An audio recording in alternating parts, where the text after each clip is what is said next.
Hello, everybody, and welcome to the MinnMax Show, a place about games, friends, and getting better. I'm Ben Hansen. Thank you for being here. I'm joined by Jeff Marchiafava. Hello. Joined by Janet Garcia. Hello. I appreciate the kind of wave you started to get rolling there, Janet, right when we went live. It's a nice visual treat for people on YouTube. I try. Yeah. Well, you try physically with the waves right when it starts out. We're also joined by Kyle Hilliard.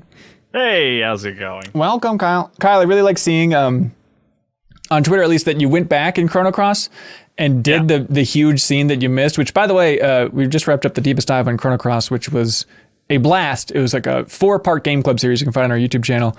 And Kyle, the big recurring theme was we'd all do really cool things in Chrono Cross and talk about it. And Kyle would stare blankly and say, I just hit 1, 2, and 3 in combat, and then eventually I got credits. I don't know what you're talking about. He missed everything cool in the game.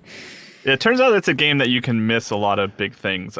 For anyone who's didn't follow it or doesn't know it, it's basically like the equivalent of in Final Fantasy VII if you lost Tifa early on maybe, and just didn't realize you could get her back. I don't know. I'm trying to think of I guess so.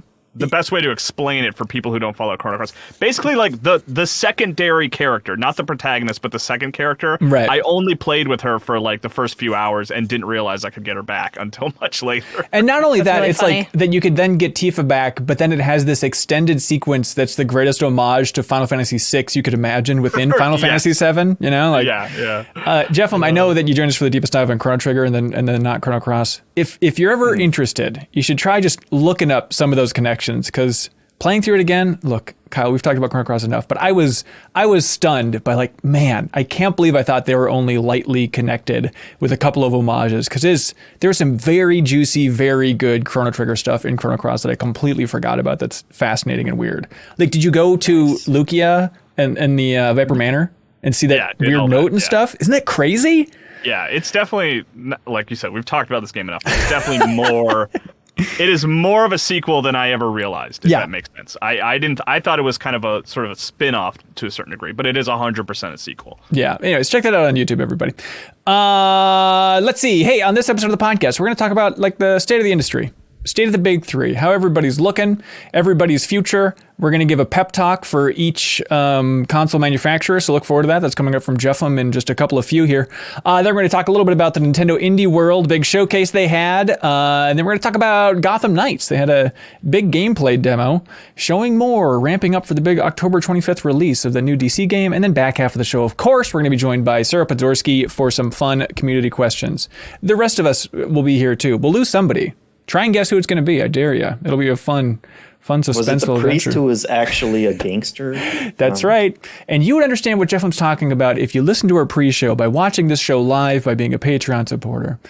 Hey, Mark Poley wrote in over on Patreon, and they had an interesting thought. They say, is a console war still the right way of debating what's going on in the industry these days? We are decades away from the Sega does what Nintendo don't and the whole blast processing thing. Does this impact the way we, as consumers, think about each console? Are kids still arguing in the schoolyard which console is better? It seems to me like the $70 marquee games wouldn't elicit the same debates as one console having Street Fighter and the other Mortal Kombat, etc. My first instinct reading this question was I think they might be right. The whole console wars debate does seem so out of fashion. And then I remembered, yeah, but the internet, though. Yeah, but YouTube comments, though. I think console competition. It's a down one level from war, I guess. I don't know. I think there are still plenty of people who will jump in comments and say there are plenty of soldiers who haven't been told that the war is over. Yeah, like the Japanese people in the islands. Jungle. It was like a Captain America situation. They were frozen and they woke up and they were like, this is still what I'm all about. Right. The interesting part of that question to me is are kids still arguing about consoles? Yeah. And it's I don't think they are, because the games that they talk about are games that are available everywhere and often for free. So they're arguing about what's better, Fortnite or Roblox, PUBG or Roblox or whatever, rather than which system is better. Is it better to play it on PC or Xbox? That part I don't think young kids care anymore. I think they just want to play the game wherever they can.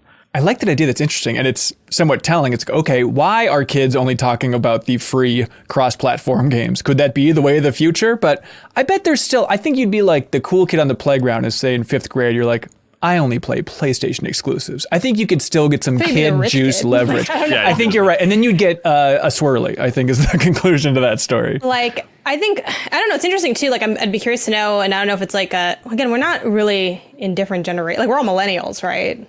Yeah. Like, big time. So we're not like even in different generations. Well, hang on, Jeff, which millennial are you from? I'm like Gen X before they retroactively said, no, I guess you guys are just millennials. I don't know how I could be called one generation for like the first 30 years of my life. And then they're like, no, actually, you're just millennials anyway. Yeah. Whatever. I know how Pluto feels. Like suddenly not a planet. Exactly. What did I do? Was it something I said? Is it me? I can change. It was. I like the millennial is just like a beast that's like sucking up all the other generations. Like it really is. Some people are trying to get out. Millennial's the greatest generation, in my opinion. It's now consumed the greatest generation. It's the embracer group of generations. It's horrifying. But I really didn't have that experience growing up, or maybe I just don't remember it. Like, I didn't have anyone say like, I have this and this is the best or whatever. Like, I wasn't really around a lot of gamers growing up either, though. So I don't know. Like, the gamers I knew, it was like my brother and my best friend when I was in elementary school. She did have an Xbox, but that wasn't like part of her personality. It was just like, I was like, oh, you have the Xbox. I don't have this. And I was like, all right, this is Halo. Cool. Not that interested. All right, let's do something else. And then we like never played again. Like, I drove like a Warthog or something for a little while, or the little floaty thing. And I was like, all right, I mean, it's different, but that was it. But imagine if like it really impressed you. Like, I like that idea. It's probably not the healthiest socially, but I do like that idea of like, okay, you come over to my house and then you can play this console. And if you really like the game, then I now get to kind of leech my personality and friendship quality to the quality of the consoles that I own, right? Like, I always wanted to go hang out with my friend Kayla because like, well, she's fine, but that Genesis in the basement is smoking. It's unbelievable. I mean, I had an N64 pretty early, and that prompted friends in the neighborhood to like come see it. You know, they were like, "Oh, he's got an N64. Let's go check it out." And you charge tickets at the door? Well, yeah, I just assumed that went without saying. No, that's right. It's good gaming. I mean, kids have disposable income to spend on tickets to go look at a video game. It's like, hey, we all know that someone has like a purse or a wallet. You know, they keep a couple bucks in there. Like, make it work for you. My cousin did have I think like some Sega stuff, and like the few times I was over there, that was kind of cool because we really only had.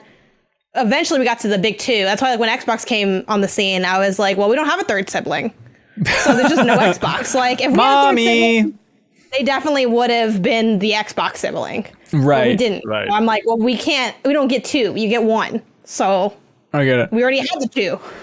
You came too late. Like, I'm sorry, it's over. That's my first Xbox console was an Xbox One, like a few years ago. Oh wow. Well, I guess that's appropriate. Xbox first. But Kyle, I feel like you have the most insight. I started the first one. I'm like, this is the first one. That's right. No, you got in there when the getting was good. But Kyle, you have the most insight into this, having a kid. Like, does she care at all about one console or the other? Or it's just they're all Fortnite machines. No, yeah, it's all. I guess she likes her PC the most, and this is, every kid's different. And I think she'll get it if something also comes to Switch, because then she can kind of carry it around the house and play it. Right. But like, it's funny because she plays Fortnite predominantly on Switch, and she has like one of my old Xboxes in her room, and I'm like, why don't you play Fortnite on your TV with this Xbox? It'll play way better. All that stuff. And she's like, no, I'm good. It's on my Switch. It's fine. Well, that's like us telling you that PC gaming is way better than console gaming. And you say, it feels like a hassle. I don't want to do it. Well, but I'm saying she plays it on Switch, like arguably the worst version, which is just, you just play with character. Yeah. It's not a personality thing anymore, right? Because I think there was a point where I was like, I was a big Nintendo kid, and I wouldn't, that was important to me, was making sure I had all the Nintendo stuff. And I think that time has passed. The time has passed. You're now a Nintendo man. Nintendo kid. Has that time passed? I just stopped growing after a certain point, and it really sneaks up on you. Because you're like, surely this can't be it. But nope, that is weird. That is it. What is that like? I haven't stopped, actually. Yeah, you might want to get that looked into. Oh, really? Hanson, especially with the wedding coming up. You Yeah. want to be able to fit into your suit, but That's a good point. yeah, it became less stressful once I could ride roller coasters. That was the big hurdle in my life, height-wise. That's smart. Yeah, I put out not exactly a Twitter poll, but a casual poll on Twitter. I'm going to call it a Twitter poll, where I just said, like, hey, has your primary console of choice shifted this generation? Let us know how things have shifted around. And this is as anecdotal as it gets, but there are like 70 responses or something. Big shifts are people shifting, surprising amount of people shifting from PlayStation to Xbox this generation. And the big recurring thing amongst all these comments and even people who wrote in over on Patreon was Game Pass. I know it's the most obvious thing in the world, but everyone's like, yeah, with Game Pass, I had to go Xbox. A lot of people also shifting from consoles to PC. I don't know if that's a generational thing or just more and more people are realizing, like, why am I not just jumping over to PC? And then obviously people being delighted when stuff is on Switch and whatnot. But those are kind of the big overall themes if you had to try and summarize where people are at. We had people write in as well. Sent the Prophet says, I'm fortunate enough to have procured both an Xbox Series X and a PlayStation 5. I love my time with both consoles and find myself playing the PlayStation 5 due to favoring the UI and games on it. However, for all my friends, I recommend the Xbox Series X. Game Pass is too good of a deal, and unlike older console wars, I truly believe choosing one of the consoles comes down to how much you want to spend on games. Owning a PlayStation 5 will require more disposable income over time than the Xbox with the Game Pass. Chandler says, with the whole chip shortage, it feels more wasteful than ever to buy a whole PlayStation when realistically my computer could play the same games if Sony would just let me. Well, you could say that about a lot of things. If Sony would just let me do the thing, it'd be a lot better. Nathan Schultz writes in, console shift. I've been a Nintendo fanboy my entire life, but I'm realizing that they just don't cater to me like they used to. I bought a PlayStation 5 this generation between new games and the PS4 back catalog. It's been a delight. So there we go, PlayStation. Things aren't looking so glum. You got one there. Andrew Burns says, I was a day one adopter of the PlayStation 5 and I use it daily. While I'd like to get a Series X, the truth is that Microsoft still hasn't gotten me. Still hasn't given me as an 1S owner a real reason to upgrade yet. That is the tricky thing, right? It's like, well, if all those games are going to be on PC, why exactly would I get the Xbox? And so maybe that's part of that push of just people being like, you know what? If I can find one, if there's a chip that has floated down from heaven and you can put it in a computer, I guess I'll just jump for that. I mean, I get thinking generationally, like this generation so far, like my PlayStation has been my sort of exclusives machine. Yeah. But then if I have the choice, I'm usually going Xbox just because, and it's honestly for me, it comes down to their cloud save stuff is just so much simpler and easier to use. And the sort of backwards compatibility sort of like lets me have access to my library of games I've bought as opposed to PlayStation's, which will be like a subscription service. Right. Right. So that's kind of where I'm at this generation.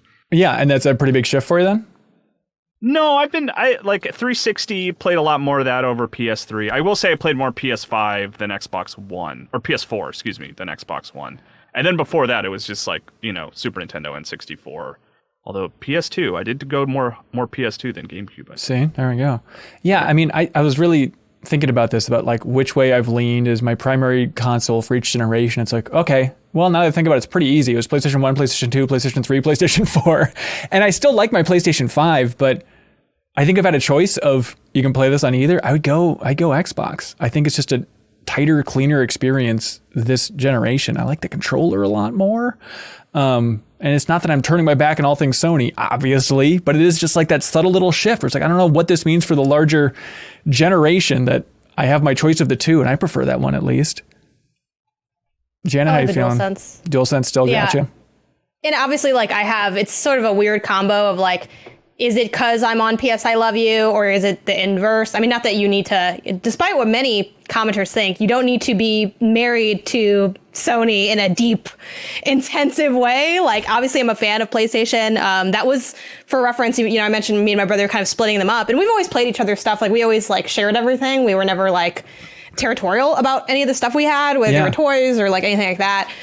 So we had Nintendo at the jump because that's what was around. And then when I was the one that had the PS2, that was in my room. I was the PlayStation one and he was the Nintendo one. Again, we're both fans of both, but that is how the divide went. You know, I had a PSP. He like didn't have one. I guess he just never asked for one, or maybe he got too old at that point where it's like you're not really getting gifts like that at this point. You're getting like, you know, a pair of socks or something. But so I've loved PlayStation for a long time. I think for me, I like the controller a lot. And I am kind of into the trophies now. That's been new. And I just enjoy, like, if I want to like 100% a game, I enjoy that experience on PlayStation a lot more, because saying you platinumed it is just more exciting than saying I don't even know what you say, actually. Completed 100 gamer scored 1,000. All the achievements is what I. It's so long. Honestly, it's so like petty and dumb. But I honestly think they just need a catchier thing for it. Valid point. Yeah, that's like, interesting. And it's interesting because Xbox is like they're the OG of the achievements and stuff. That was something they spearheaded. But I really feel like in terms of like console identity, I feel like PlayStation really has like superseded them in the excitement of the platinum versus, and too, like there's like the platinum, I have a chalice that I like drink out of that's in the shape of the trophy. Like for Xbox, I mean, I do still like when I get an achievement, I shout like achievement, but it's not the same thing. It doesn't have the cachet as Trophy Hunter. Again, silly things, but things that I've kind of noticed. And then my partner is heavy into PlayStation. Like he probably would be mad if I was describing him this way, but he loves PlayStation. Like he has the other ones. Why is that PlayStation outrageous? Because he's weird. Like he's like, I'm not just a fanboy. I just like really good games, and they happen to all be on PlayStation. Funny how that works. It's fine. Like it's a great platform with fantastic games, but like, you know, I look over and there's a lot of PlayStation stuff on the other side of the room.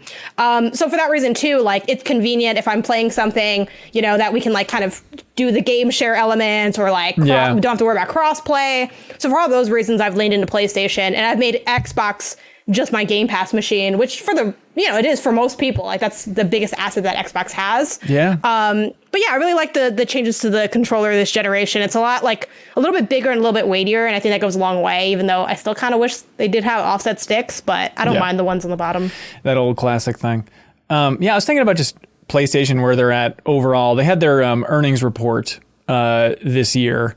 And total PlayStation 5s are at 19.5 million, which based on last year and their projections, they were 3 million short of what they're going for the latest target here. And they're saying, hey, we're feeling very comfortable. It could ramp up with the PlayStation 5 shipments to 18 million in the fiscal year ending March 2023. Obviously, the big thing hanging over all this stuff is chip shortages. And they're saying they're optimistic about the future. The CEO of AMD, specifically, which is the chip in the PlayStations, they say, the second half of 2022 will be better and we'll be able to get more of those out there. But then, I mean, these are made in the same place in Taiwan, right? And Intel, the CEO there, he's like, this is going to be 2024, everybody, until we're possibly fixing what course we're on. So I would put money on the pessimistic person. I don't know what that says about my view on what CEOs will project out into the world. But that idea of like, hey, we are selling as many as we can, but we're still not up to our targets, largely because of supply chain issues. Yeah, which is a weird distinct thing for this generation of like. The sales numbers really don't matter because they're both selling as many as they possibly can get out there into people's hands. They'll make up that 3 million as soon as they have 3 million more consoles that they can sell to people. And there are people on wait lists, for a year waiting to actually get theirs. It'll be interesting to see, if finally they catch up with the supply and demand in, let's be pessimistic and say 2024, will they lose some of that buzz? That idea of like, now you can get a console 4 years in. It's like, that old thing, it's been 4 years. I mean, tech flies. A lot of people shop that way, though. I mean, maybe not. 4 is a little bit on the, I wouldn't say more extreme end, but like it's a little on the longer end. But I feel like most, like the really average consumers aren't getting it until at least like 2 years in, which like for what it's worth, like that's very fair in terms of exclusives, especially with how like modern consoles operate. And then not to mention too, like I always felt the weird thing of like, I historically would get into consoles pretty late until I like started working in the industry. And for that reason too, it's like, whoa, I just got this console. There's a new one. I'm behind. So I'm kind of like waiting to catch up. And then again, it's convenient because there's not a lot of reason to like get it day one. The only reason is, the love of the machine. And that's not that like you don't love it if you don't get it day one, but like I am there for the excitement and the vibes. I don't need anything to play. I kind of actually, in a weird way, I like not having anything to play. I like that there's 2 games here. We're all only talking about the same 4 games. Contrast on PS4. It's like, yeah, I mean, like honestly, there's an excitement to that. Like totally. I like being there for that. And if that's something that you feel passionate about as well, then yeah, I would recommend being a day one adopter. It is really fun to be in from the ground floor, to be part of the drama and the problems and the iterations and the growth. Like, it is a really enjoyable experience, but that is not an experience that is the experience. The experience is outside of the games and the need. So if you were like, I don't care about that, great. Just, I would wait then, because unless you're really dying to, like, you knew you needed to play Ratchet when it came out, right, you could just play that later, and there would be a much more robust library and reasons for you to actually be there. Yeah. Steam Deck has been this, and Playdate as well, has been this like stark sort of reminder that it's almost like I would almost call it a problem that I really want these consoles as soon as possible. Like, it bums me out that I don't have a Steam Deck yet. Like, it makes me so upset and You sad. got to borrow the MinnMax one. What do you mean? I know, that was great. And now I've been wanting to play more Rogue Legacy 2. Like, I've been playing it on Xbox, but like the TV hasn't been available. And I'm like, if I just had that stupid Steam Deck, I could play Rogue Legacy 2 more. Don't you have like a basement with like 14 TVs lined up next to each other? You really don't have one? Yeah, but I'm not in there. It's we're all in different places in the house. We want to hang out together, but we're watching something on TV as a family, you know. But I was like, I kind of want to play Rogue Legacy 2. It'd be nice if I had that Steam Deck that I pre-ordered the day it was available, but I still haven't been given the option to purchase. Not fast enough. That's what I'm saying. It's a problem. Like, it's I need to like deal with it and get over it, because it's like the games are still going to be there when I get just this take thing in that the mail. problem and stuff more stuff on top of it and just push it down further. Stack some play dates on there. I'm still waiting on that too. I'm waiting for that speaker to drop. I'm like, are you also putting that out? Because it's just sitting like around. I want to be able to like prop it up, even though I don't need any of this stuff. The dumbest thing I bought, I think for sure, Hold on a second. We don't need any of this. Wait a minute. The podcast over. That new Game & Watch was like the dumbest thing I bought. I was talking about that today.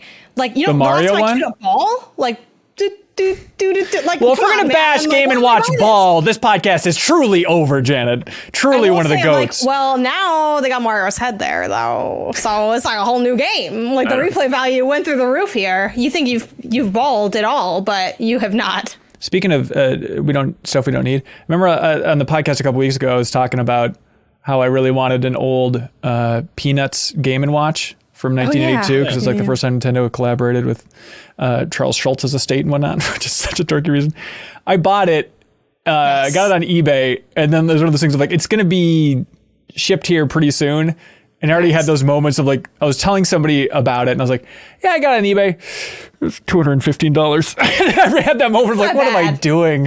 What am I doing spending that much money on a Game & Watch because it has Snoopy on it? Then just make content with it so that way the government can't come for you. But oh yeah, we could do a full Let's Play of Snoopy's tennis or something. You know, talk about it a little bit. Jump on TikTok with it. See, like Janet, anything. That is genuinely smart.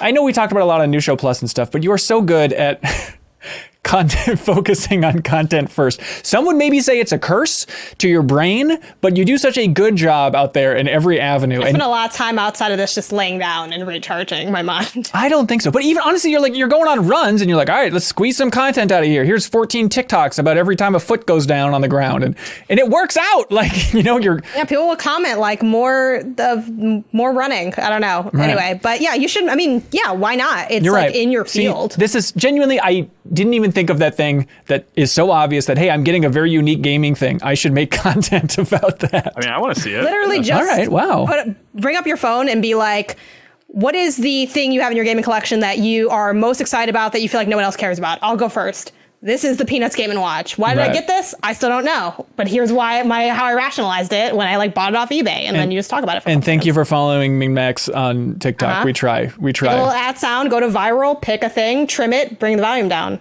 Anyway, we'll talk about it outside of and then here, I put that boring to listen to. And then I put the TikTok song about my money don't something, it folds. It don't jiggle, it folds. Oh my God, I think it's so in my brain. I have to start skipping it. It's so good. Maybe not that one, but your head's in the right place. Like your head and your heart's in the right place. Yeah. Thanks. Hey, the point is Sony this generation, huh? Interesting. I've been thinking about this. They compete with the Game & Watch, the Peanuts Game & Watch, which is really, showing how destitute the company is at this point. That's right. I don't know how many times I have to say it. But no, I think I've been reading Reggie's book, Reggie Fils-Aimé from Nintendo, former president of Nintendo America. And we'll be doing content about that. Speaking of content in the future, so look forward to that.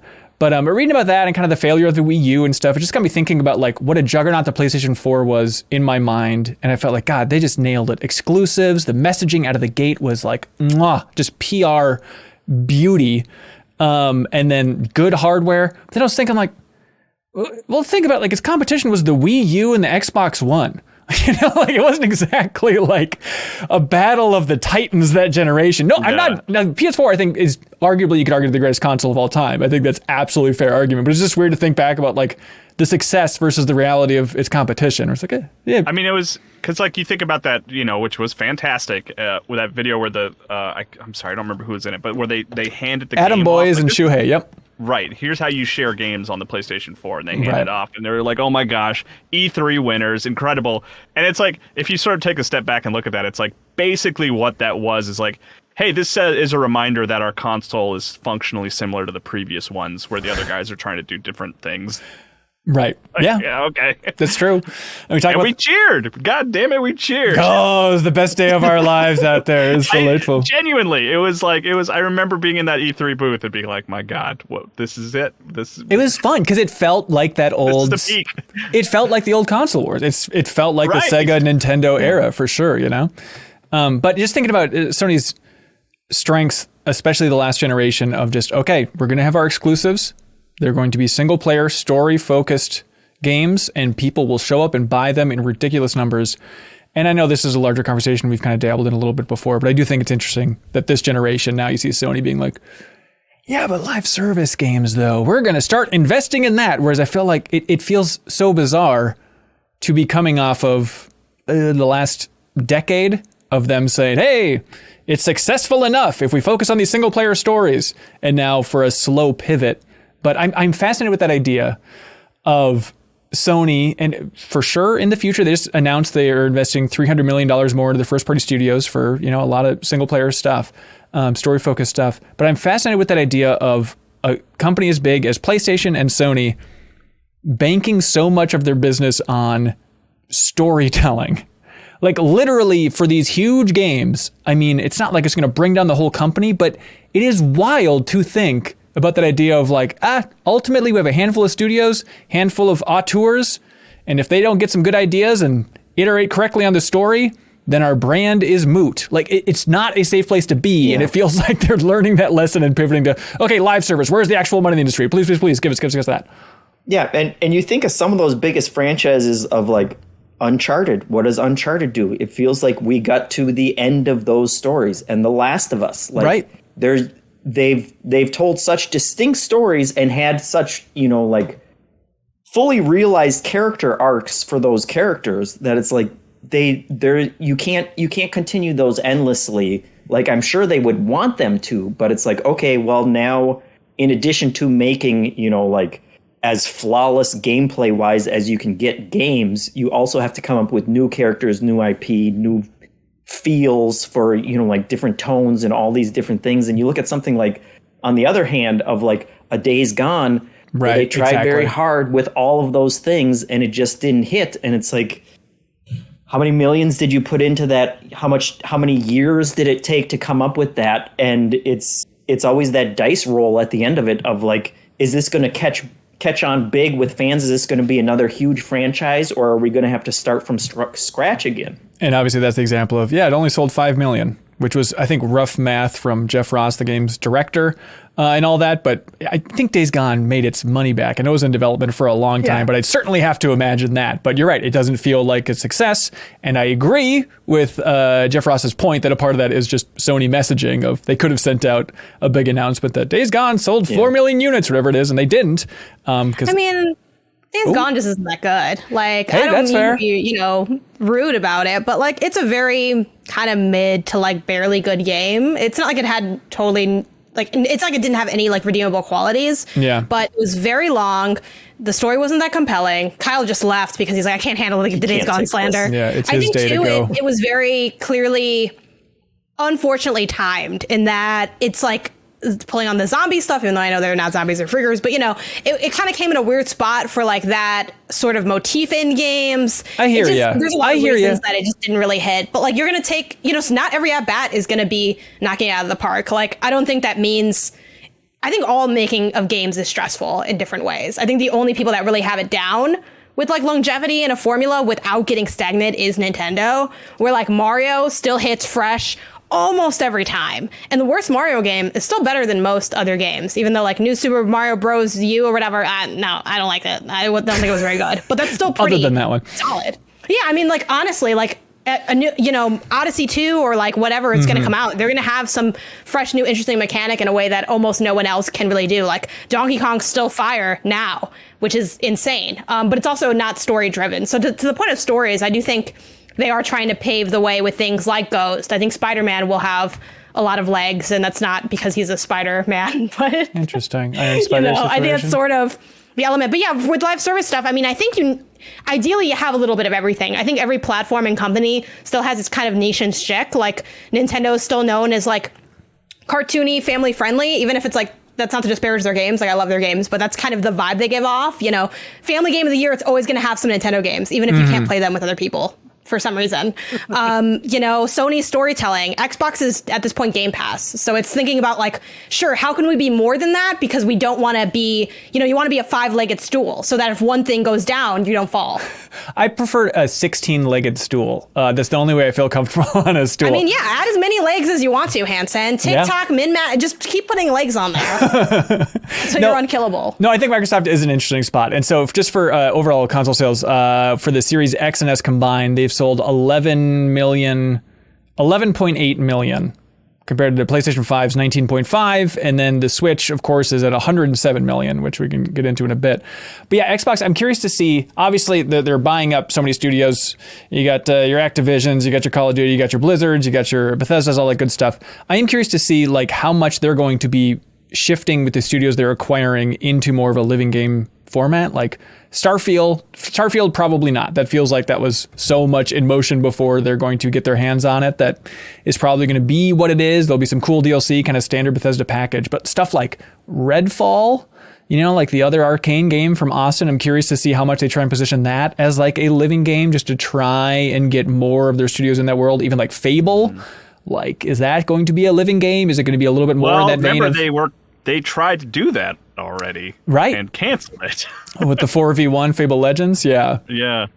Hellblade 2 live game, can't wait for that. It's going to be great. They're going to be layering in more voices each week, so you can enjoy that in Senua's head.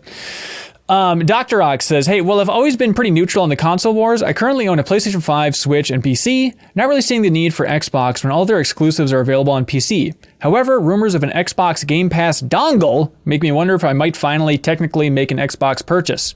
Are any of you interested in this potential Game Pass streaming stick? Yeah, so this is Jeff Grubb over at VentureBeat, and I think another outlet as well, were saying that, hey, we're hearing rumblings that within a year, I think was their rough time frame, that Microsoft is going to release basically like an Amazon Fire TV thing, like a little dongle that you can plug into your TV, and then you can play Game Pass games on there. And then also they're partnering with Samsung just to have Game Pass ready to go on those TVs and whatnot. And so you won't even need the console, right? Yeah, what was the original sort of streaming service? I always forget the name. OnLive? The one. Yeah, OnLive apparently was like they tried to build OnLive into Sony TVs, and Sony, when Sony, the PlayStation side of the business caught on to that, they were like, no, you can't be on there. What are you doing? Don't go ahead of where we're in. If it gets popular enough, do you think we'd ever see like an Xbox streaming channel on a Sony TV? I mean, yeah, why not? Yeah. Well, who could they still make money on that? Hey, I don't know. It's confusing. Start with Samsung. See how it goes. I want to see them go old school, like back when hotels had like consoles in them, where they have like the Xbox dongle attached to the back of the hotel TV. But they got to make it so that you can't steal it. So I don't know. Oh. But you already can barely pull that thing. Like I wanted to plug in an HDMI into like a hotel TV, and like it was too mounted to the wall for me to like do it. So I'm like, okay, we're just gonna have to use the tabletop mode? Remember tabletop mode? I feel like I never used that thing, but I did that day to play Wheel of Fortune. Actually, Ben, I was rocking some Wheel of Fortune. Hell yeah! My vacation. Yeah, that game. Honestly, Wheel of Fortune hits like. It's a little bit a lot for kind of what it is, but worth every penny. I feel like it's a little bit a lot. I hear. Hey, look on the Wheel of Fortune. It's like $30, and I don't mean to be that guy because I'm like against being that guy, but like I ain't going front. The fact that it was expensed. It was good. I didn't have to think about it. Wish listed at least. Maybe it goes on sale. Yeah, for New Show Plus, we had a couple weeks of playing Wheel of Fortune on the Switch. And here's the thing. I had a good time with that. And I tried several times to bring it out after we watched Survivor every week with a group of friends. Mockery. everybody had a good laugh saying how much.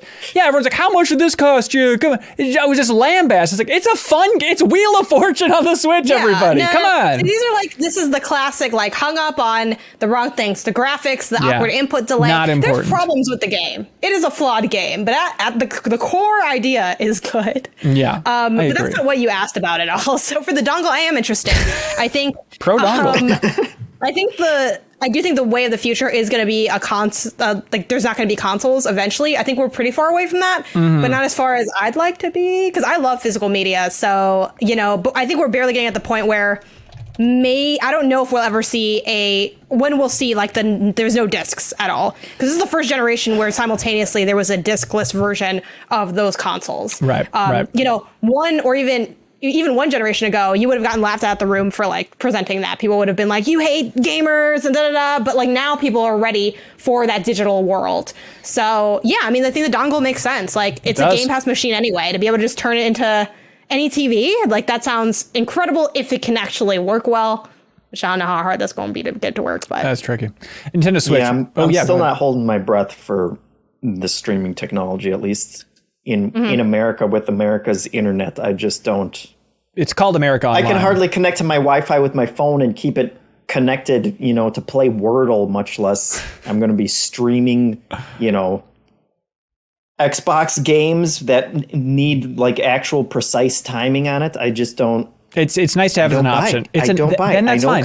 I know Kyle's an evangelist of it, and he likes streaming games sometimes, but I just it's funny. I was actually playing. I am like cannot remember any names today, but it's a roguelike platformer.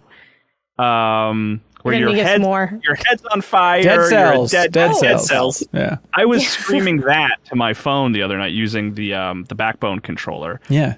And it's that thing, Jeff. You're right, where it's like it's going fine, but the second there's even the slightest hiccup, it just the whole experience collapses.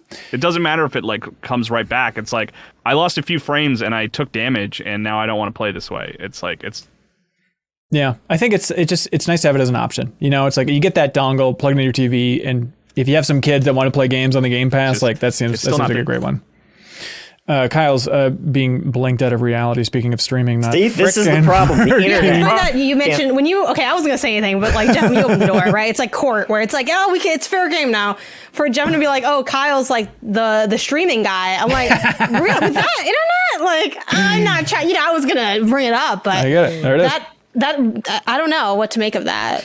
I guess you really love it, Maybe that's why maybe he's running games right now, and that's why he's always like glitching out. Yeah, fix it, Kyle. Nintendo Switch though, we should touch on real quick. They had their earnings report and all that stuff. 20% decline in the last year in sales for the Switch compared to last year, but they're at 107 million total, which is higher than the Wii. We got to 101. The DS got to 154. The Game Boy and Game Boy Color, which they combine, which I call shenanigans, that's at 118. So the Switch is still... Game Boy Pocket up in there? I think that would also straight up be up in there, Kyle. But yeah, 107 million units for this thing. So nothing to sneeze at, but certainly a little bit slower than last year. But they obviously attribute that to this thing came out last year called Animal Crossing within the last fiscal year. And it turns out that destroyed all of our expectations of everything because it sold so well. But the thing that they said in that earnings report was that they sold more software than ever before. Like in the history of tracking all of this, everyone's just been going nuts. So Kirby, our beloved Kirby, who Janet, I'm with you back to back. We're defending that thing against Sarah, who just is so mean about the Kirby franchise all the time. But by the way, I completed that, saved Leon's soul, really went all the way on that game. Good stuff, right? Which I didn't think I was gonna do once I beat it the first time, and then I was like, you know what? I want to keep playing Kirby, so I'm going. Oh wow! And what? It's freaking good, right? Yeah, it's great. It's really good. It's my favorite Kirby game, pretty handily. Yeah. But that sold 2.1 million so far. Probably will keep climbing. Seems like a good evergreen one. Pokemon Legends Arceus just came out in January, if you recall. It's already sold 12.64 million, which is stunning. I'm very happy because I love that game a lot. This one shook me to my core. Brilliant Diamond and Shining Pearl combined, the remakes of those DS games, 14.65 million.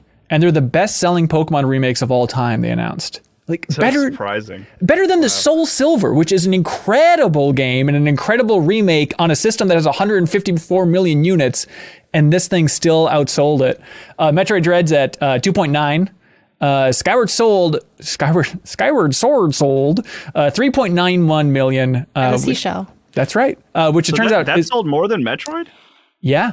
Also, Skyward Sword. Almost everything sells more than Metroid, though. Know, like, let's be honest. You got to be honest. But the crazy thing with Skyward Sword, they made that other soldier. I just will never forgive them for that.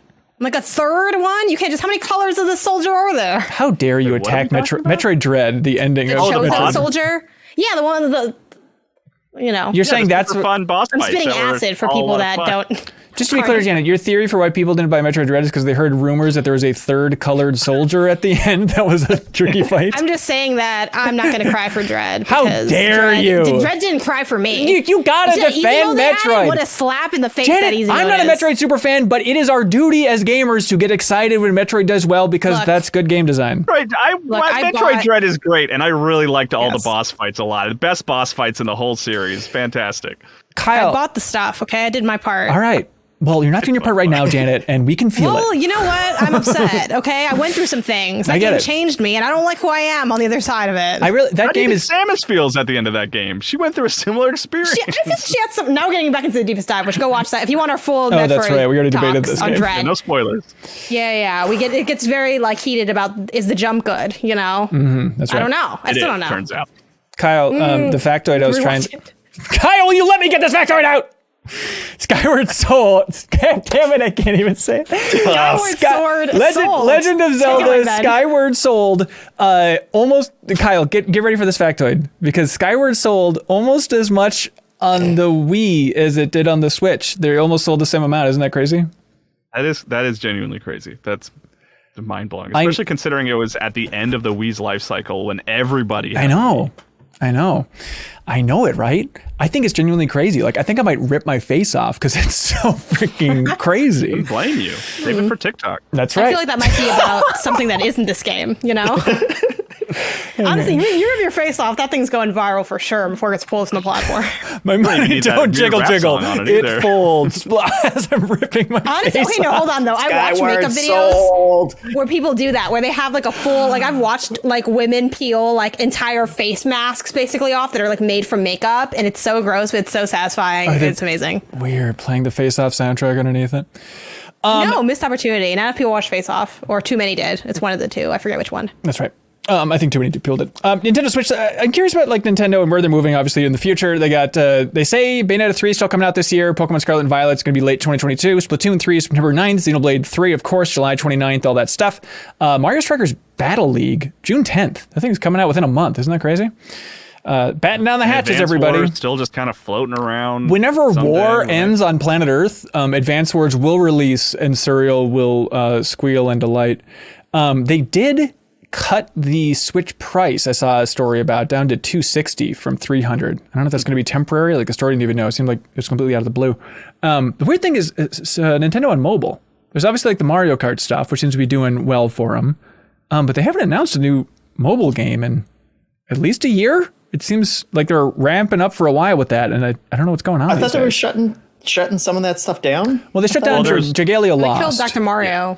That's right. They ended his license. It turns out it was they pulled his medical license. It was a whole thing. Mm-hmm. Disgraced the family. It was awful. Block everything. Malpractice. That's right.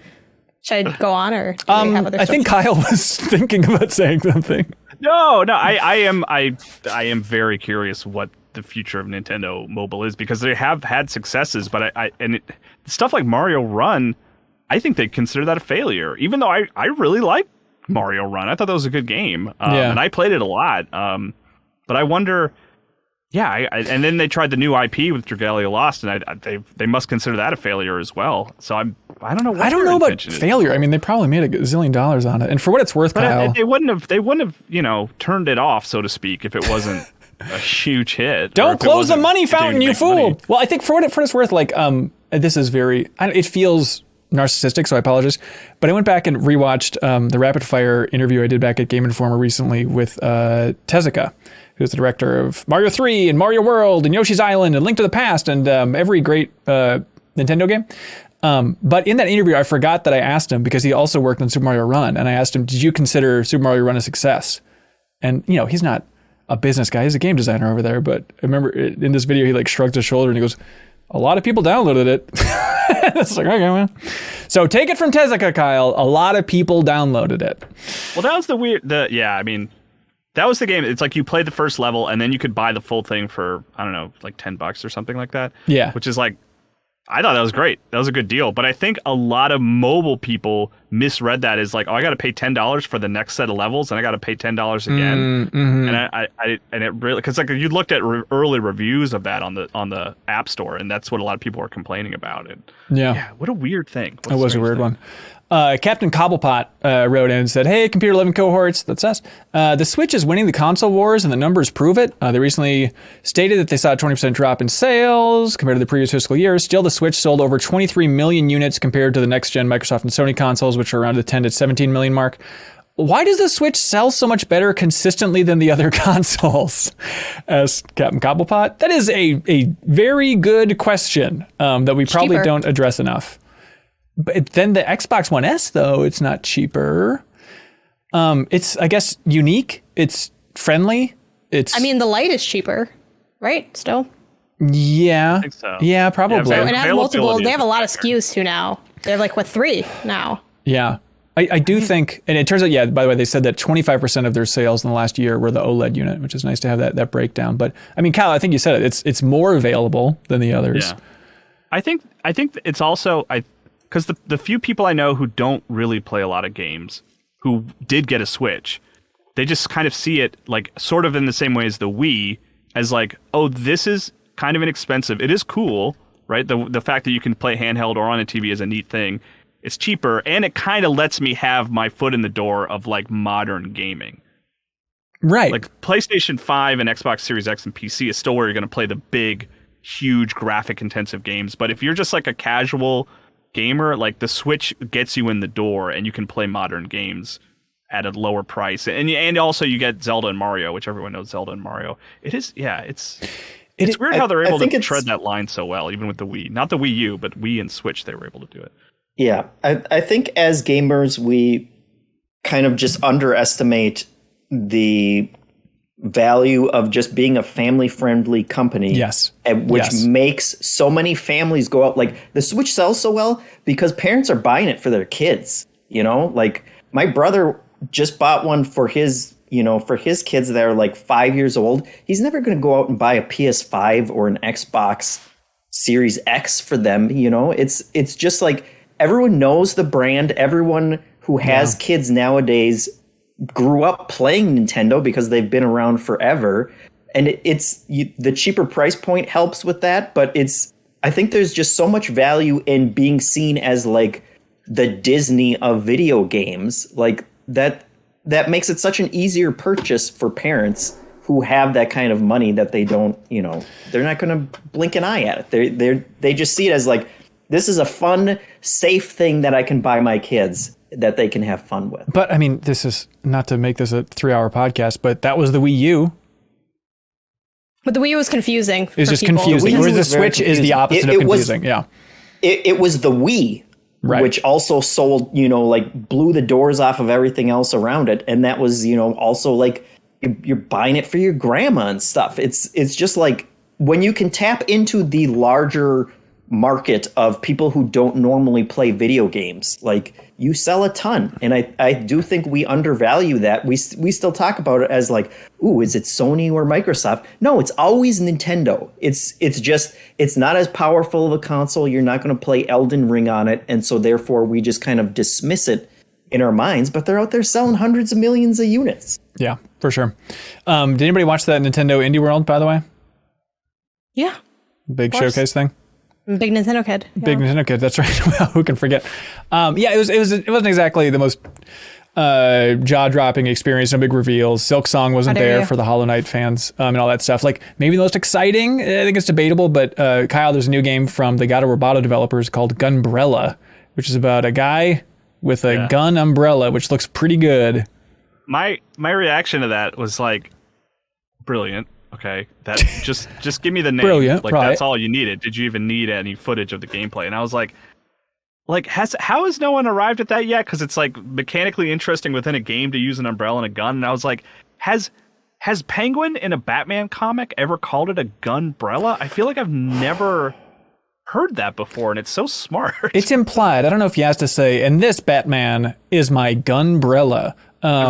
He just gets to use his umbrella as a gun, and it's kind of the end of the gunbrella. It's implied. It reminded me of you remember the original name? He's got a gunbrella, like it's a little lengthy for emergencies. Yeah, but it reminds me of like Jetpack Joyride. The original name of that game before they changed it was Machine Gun Jetpack, which is like, yeah, that's just, it's a fun idea. The idea of like having a machine gun and shooting it down at the ground to make your own jetpack, and Gunbrella right up there with it. So I know you loved Gato Roboto, right, Kyle?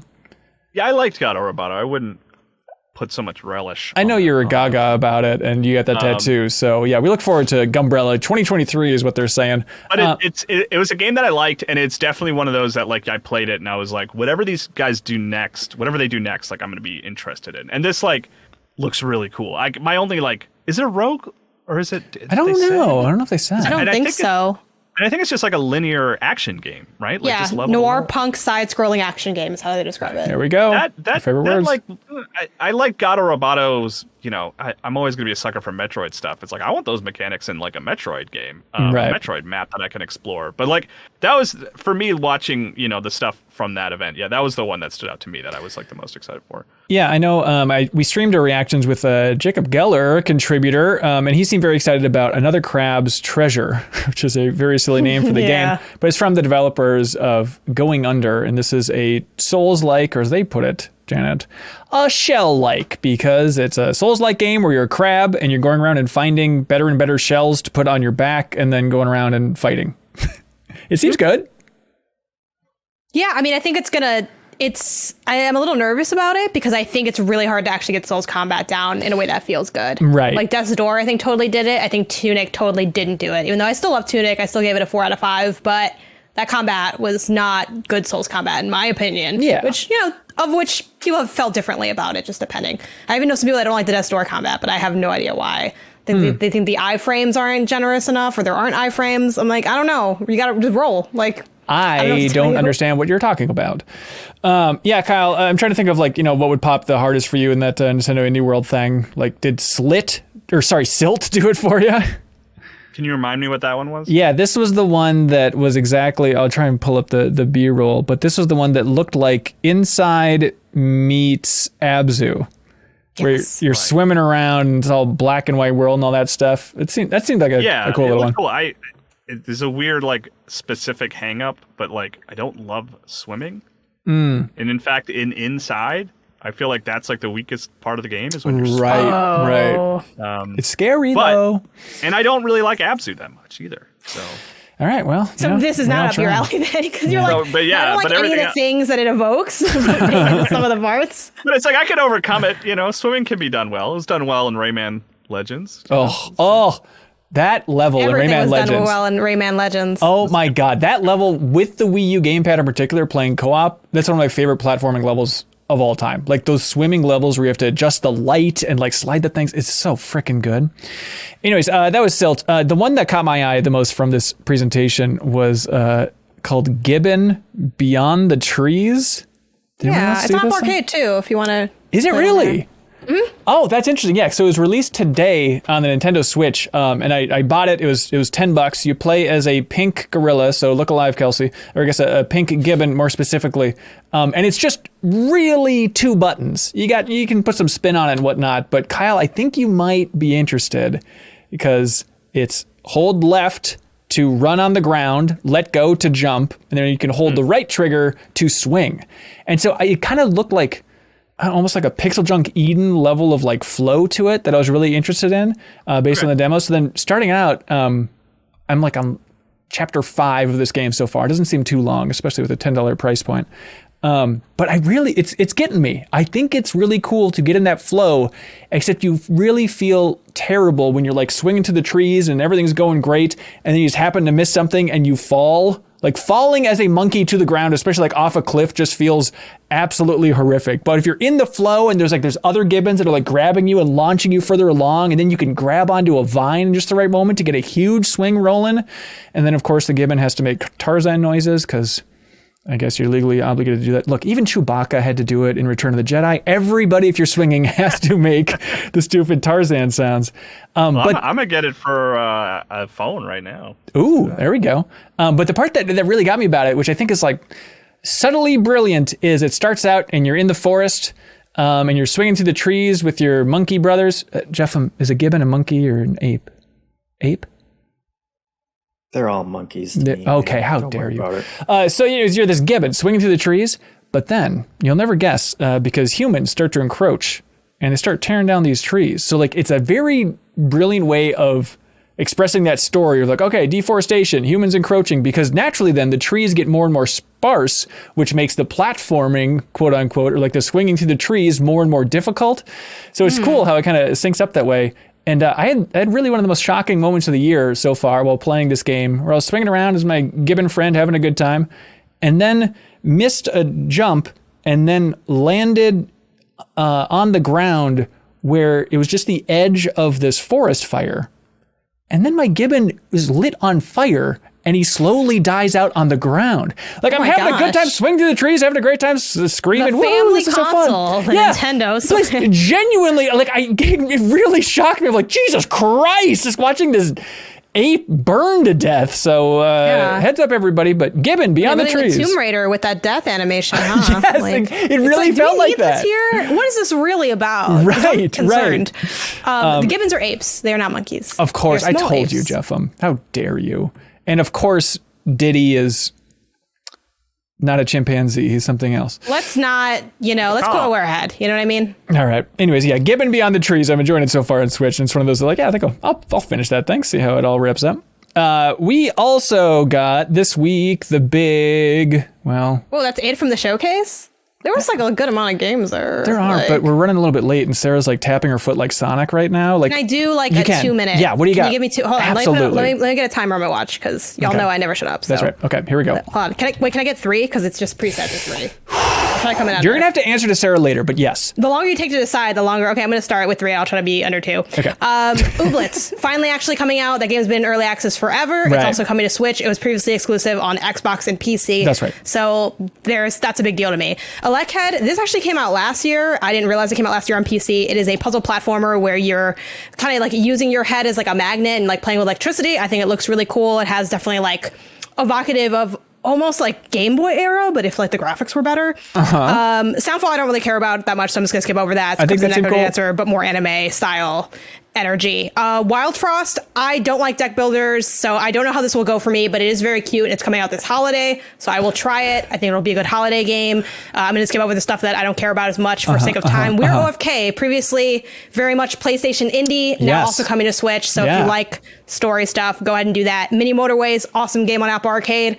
It's a good game. Play it if you haven't. I still think it's better on like a phone, but that's cool. Wayward Strand is one of my favorites from here. It's a narrative game where you are a journalist talking to different people in a floating hospital. I don't know why the hospital is floating, whatever, but I think the story, the narrative design sounds very intriguing. Cult of the Lamb is also coming to Switch. That's been on my radar for a long time. Also a Devolver Digital joint, which also, Gunbrella is also Devolver Digital. So if you're into their games, this might be up your alley. And then they had like a little montage with a couple extra things. And Card Shark, which has been an anticipated indie for some time, does have a demo available today if you want to check that out. So those are things that I just wanted to quickly highlight. And I did it with 1.5 minutes to spare. So nice. Danica Garcia, ladies and gentlemen. Next time, can you rhyme like it's Hamilton, though? It depends on how much lead time you give me. Okay. Yeah, that seems fair. And I also would kind of rather not, but I can. Will I? That's a good question. We would appreciate it, yeah. Hey, Gotham Knights. This game coming out October 25th. The big announcement this week was they said it's coming to last generation and current generation. Actually, never mind. We're going to make it current gen only because those last gen versions must have been rough. And they realized we ain't got time for that. So this is the big co-op game from Warner Brothers Montreal. Developers, as we all know, of the beloved Batman Arkham Origins. This is the one where you're playing as everybody who knows and loves Batman, but technically is not Batman. I streamed reactions to it on our YouTube channel. Chat was surprisingly pessimistic about this game. I think it looks just fine. I'm not over the moon about this thing, but chat was just lighting up about being like, there's just nothing special or stand out about this so far. Did they see Red Hood like jumping in midair over and over? It is kind of weird to see like, oh, and I know it's not technically the Arkham world because technically Suicide Squad is, but that's a whole complicated story. But even though it's not the Arkham world, it's still weird to see a character like Red Hood using like, oh, they're using their supernatural abilities to help jump across in these mystical leaps. And it's like, that's weird to see straight up supernatural stuff for their player character in that way, Yeah. I'm excited for this game. In a lot of ways, I'm more excited for it than Suicide Squad. Oh, really? Because like I like that setting more. I'm more interested in playing as those characters. They've been emphasizing often that it's like it can be played single player, which is another like, okay, cool. The thing that worries me is that it won't be very narrative driven and it will feel like you're just doing a bunch of side missions over the course of the whole game, because that works well for a co-op experience, right? It's like, oh, I gotta go take out 5 rooftop things. Like, that's my fear of what the game is, but like everything else, I like. I like Court of Owls. I like that setting. I like the way it looks. I'm really excited to play as a Batgirl. Like, I think she just looks cool. I like Red Hood's jumping abilities. That's awesome. There's a glider for Nightwing. Like, all those things are really enticing to me. Yeah, I mean, they did try to emphasize a little bit of narrative stuff. We're like, okay, this is earlier in the game, and it's Red Hood and Nightwing talking about how much they miss Batman, and they have, like, Batman's mask and a couple other weird shrines in their little house. Vader style in episode 7. Yeah, totally. And they're like, it's a shame Batman had to die. We ran a Twitter poll on MinnMax's Twitter account just asking, is Batman going to actually be dead in Gotham Knights? Believe it or not, 65% of people think he's absolutely coming back and will be in the game. So we'll see. Yeah. We'll see how it goes. I mean, that would be the crazy, that would be the twist, is that they say he's dead and he's actually dead. Like, that would be the twist of that game in a weird way. No one saw it coming. It's true. He's just underground. We read the comic, Hanson. He's just losing his mind underground for the duration of the game. Then he comes out. That's right. That's right. We have a Court of Owls, max spoilers, by the way, up on our YouTube channel if you want to check that out. But it's still wild to me that 2015 was Arkham Knight. And it's just weird that it seems like the gamers all around the world said, yes, we love playing as Batman. Give us more Batman games. And it's now 7 years later, and we're getting some more DC games, but both of them do not have Batman as a playable character in it. Isn't that weird that it's like, yeah, we know what you want, but how about 7 years later, we give you something else, but dangerously close to what you want? It's like, no, somebody just let me run around as Batman, please. Yeah. I mean, I've done that a lot. I've had a great time doing that. I'm ready to run around as other characters. I like playing them in, the Arkham games. They always have little side stories and stuff like that. And they feel different and they're cool. So I'm really excited for Gotham Knights. Oh, nice. You want to predict the Metacritic? 79. Okay, but still, you're going in excited. But I will be more positive on it. I'll be like, that Metacritic 79. If I reviewed it, I'd probably give it like 8.5. Right. You're going to go all out Agents of Mayhem on this thing. That's right. Oh, yeah. Did anybody else watch that demo? Anybody else have thoughts on this thing? 73. 73. All right. Sure. Yeah, I think. Solid. Yeah, people. Jacob Keller in particular was really turned off by like the RPG mechanics. Like going into the menu and seeing like, okay, here's all the equipment. Here's a bunch of arrows going up and arrows going down and all that stuff. And I guess I get that to some extent. They made a point early on in the demo of saying, hey, you can customize the UI however you want it, because I guess they got a lot of backlash over the last gameplay demo where there were actually numbers popping off people, kind of Borderlands or RPG style, and people are like, that's not Arkham. So it seems like you can customize all that stuff if you want to make it feel more like an action RPG. It's funny. I both get it and counter it, where it's like, that's not Arkham. It's like, well, I mean, it's not an Arkham game. Technically, it's not in the title. Right. It's not being made by Rocksteady. But then on the other hand, I'm like, yeah, guys, it's an Arkham game. I totally agree with you. This is 100% Arkham game. We are trying to capitalize on the popularity of Rocksteady's games. Right, absolutely, yeah. But yeah, curious to see how that thing shapes up overall. Hey, Jeff, did you know that if you like this show, you can help support it directly? That's right, everybody. Heading over to patreon.com/MinnMax. Not only do you help support independent games and media, which we appreciate, but there's also just a bevy straight up a bevy of cool things that you can unlock, benefits that people seem happy with, so you can jump over there and try it. Just do me a favor. You don't got to do anything obnoxious. You don't got to get out your credit card or nothing. But if you could just go to patreon.com/MinnMax with 2 N's and just look at the options and understand what we're offering, I would feel better about that. You're welcome to say no thank you, but I would just feel better if you knew what those options were overall. Including... This is not including at all.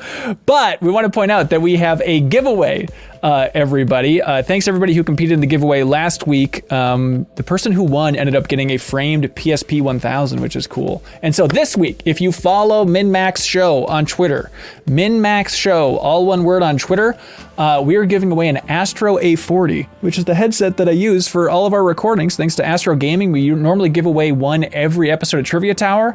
But this week, follow us on Twitter for a chance to win an Astro A40 headset, which, by the way, is worth hundreds of dollars. So it's a pretty good deal. All you have to do, follow MinnMax Show on Twitter, retweet the tweet that's going up on Thursday, and then also follow us on Twitch. Follow us on Twitch as well, and then you are automatically in the running to win an Astro A40 headset. So please check that out. We would appreciate that. Also, thank you to, oh, this is a good one. This is why I'm 8-Bit rules. They want everybody to know that available in their store, they have the Muppet Movie vinyl soundtrack. Reimagined for the first time in over 40 years. It's a completely remastered vinyl soundtrack for the Muppet Movie. Kyle, why are there so many songs about rainbows? Because they occur naturally and are cool, and you always get excited when you see them. That's right. That's great. You can go to I'm8Bit's wonderful online store and buy the Muppet Movie vinyl soundtrack, as well as so many other things, and you can use a promo code, which is mayonnaise. The word mayonnaise, everybody, for 10% off everything under $100 in I'm8Bit's wonderful online store. Check them out. Support them because they support us in a huge way. So the thing about Rainbow Connection that Kermit sings, that song destroys me, by the way. But are there really that many songs about rainbows? Or it's just the one Somewhere Over the Rainbow that's so popular, Kermit just feels like there's a lot of songs about rainbows and what's on the other side. Does anybody know? I mean, there's that They Might Be Giants song, Roy G. Biv. It's quite good. Which is exactly what Kermit That's what Kermit was talking about? Yes. Well, I guess, if you're a Muppet, everybody is a giant. But the point is, I'm8Bit is so generous that they are shipping out a copy of The Pathless on the PlayStation 5, one of Kyle's favorites from the last couple of years. A physical version of The Pathless on PlayStation 5, the I'm8Bit exclusive edition, and they're shipping that out to whoever has submitted the greatest question or comment to the MinnMax Show podcast this week. Again, the way that works, you support us at any tier on Patreon, even $2. You help support independent games media, get to submit a question or comment each and every week for the podcast, and then you can win this great prize from I'm8Bit. It's a simple process, and we hope y'all enjoy it, and I hope y'all enjoy them. All right. Turns out the person who's not moving forward in this podcast in the second half is the one and only Kyle Hilliard. I'm sorry, Kyle. Oh. I'm sorry. This is how I find out. That's right. That's right. Thanks, Kyle. Thanks for being here, bro. Bye. You want to clap out? Yeah. Forgot. We clap. Sarah Podzorski, welcome to the show. Hello. I'm sorry we're late with this recording, but just know. How riveting was the Nintendo Indie Direct that this was delayed? How Janet. Much could you talk about? Ask Janet. I could honestly, the last half an hour of that conversation, I was like, is Hanson late for something? What is he? And then I was like, oh, is he afraid of Sarah? Because he's making her wait. He messaged me on Slack and he was like, looking like it's going to be 2:30. And I was just like, Yeah, it was. I felt terrible doing that, but I am naturally scared of Sarah. Well, you handed me the baton. Don't come at me for my what was all of 2 minutes. You handed me the baton late, and then you're asking why we didn't win the race. You're right.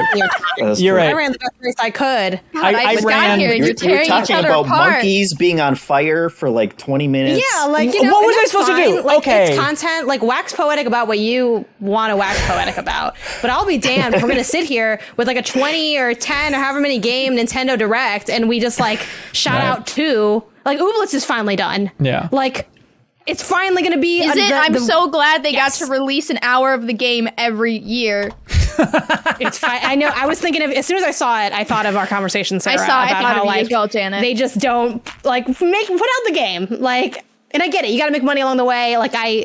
I am just glad that I can move on with my life. We all are cleansed. We don't have to talk about apes on fire anymore or nothing. We're all ready for this new era of the podcast. Ricky Winterborn, believe it or not, wrote in just for you, Sarah. I swear. They say, "Sup, gamer." What's up? Hey, has your dedication to a console ever changed due to your age/social group changing?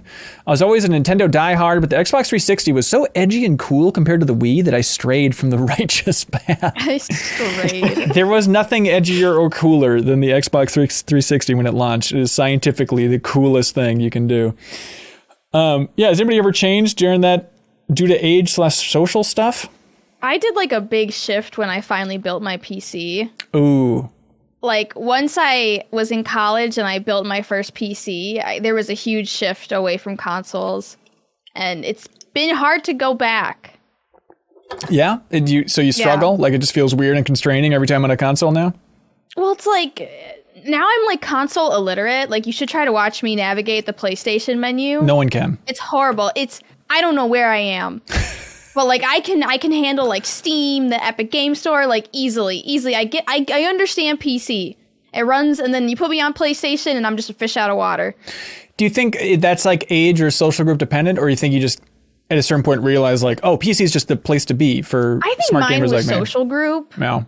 A lot of the people I was hanging out with were like getting into more competitive games, and with that, naturally, you would choose PC over console.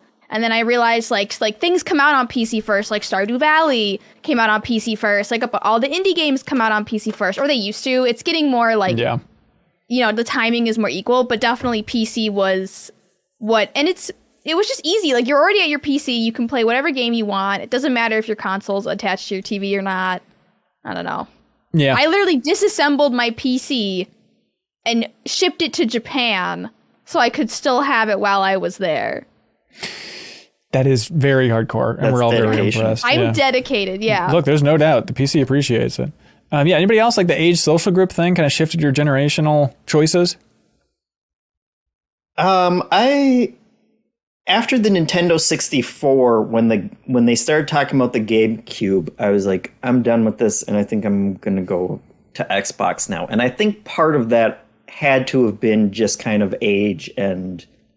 I wanted to play shooters and stuff like that just weren't really, Nintendo wasn't really catering to at that point. And every boy gets that. Part of age. that was also like paying $80 for Shadows of the Empire when I was a kid too, and being like, this is dumb. And now you're doing mini discs instead of normal, CDs like everyone else. They're going to be the wave of the future, man. Mini discs are coming back any day now.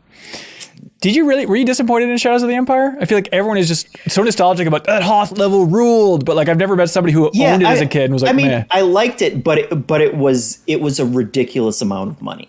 Right.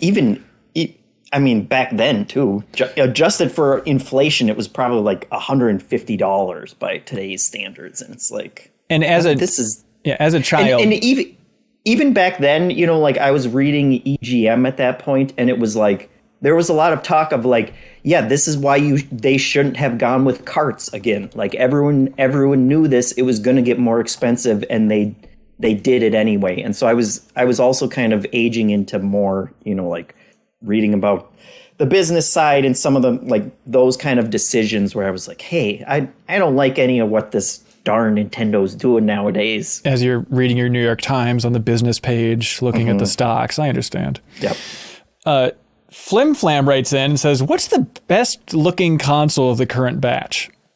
Do you like the workman-like cinder block that is the Series X, the speaker Series S, or the insane fast fan concept made real with the PlayStation 5? Series S. I think cute. Series S. It's little. I think Series S is the answer here. It's the underdog, but I think it's the cleanest, best looking. The Switch is nice too. I mean, they didn't list it because it's like kind of in a weird spot. But I think the Switch. I was going to say, once again, are we just like completely discounting the Switch as a console, even though it's sold 100 million copies? Do you think it's better looking than a Series S? I think so. If you don't get the one with the red and blue Joy-Cons on, right, just solid gray. If you get like a monotone one, that looks nice. Yeah. Is anybody else? Look at that. It looks fine. It looks good. Is anybody else weirded out by people who like the people online are like talking about the sexy looking hardware. Like, oh, doesn't that look sexy? I feel like that comes up every once in a while. We talked about this. You and I talked about it. And then you claimed that no one does that. So I don't know why I feel like gaslit now by you. Wait, did we really argue about it? And I said no one does that? Yeah, I was like, I hate when people are like, oh, this is so sexist. Tech is so sexy. And you're like, do people do that? And I'm like, yes, Ben, people make those comments. And then you're like, I don't know if people are actually doing that. And then I said, no matter what, Janet, don't forget that we need to move on from the Nintendo Indie World segment as soon as we're done talking about the Gibbon. Like, I remember everything. Oh my God, she's got a notebook. Hey, look at this though. Victor Pham wrote in and says, obviously consoles aren't going anywhere anytime soon, but do you eventually see a future where the console model has been replaced with something else? Maybe something closer to the mobile phone market? And then Malcolm Holiday says, my question of the week, it relates to this, saying, do you think that one day within the future we'll just have one universal gaming platform? Which I like thinking about the one console future is like a video game podcast debate from 2007, which I love the idea of this all coming back around. That's just the black box fallacy, right? That like one day all technology will just be in a singular black box that we keep in our homes. It's called the Series X. But I really think consoles are just going to become PCs at one point. They're just going to be smaller portable PCs. Well, yeah. But unless it's a handheld, then they're all going to be Steam Decks. Yeah, but that's kind of the Steam box idea. Already kind of that though. Yeah, like but eventually it'll be like PCs. harder to parse between Xbox and PlayStation.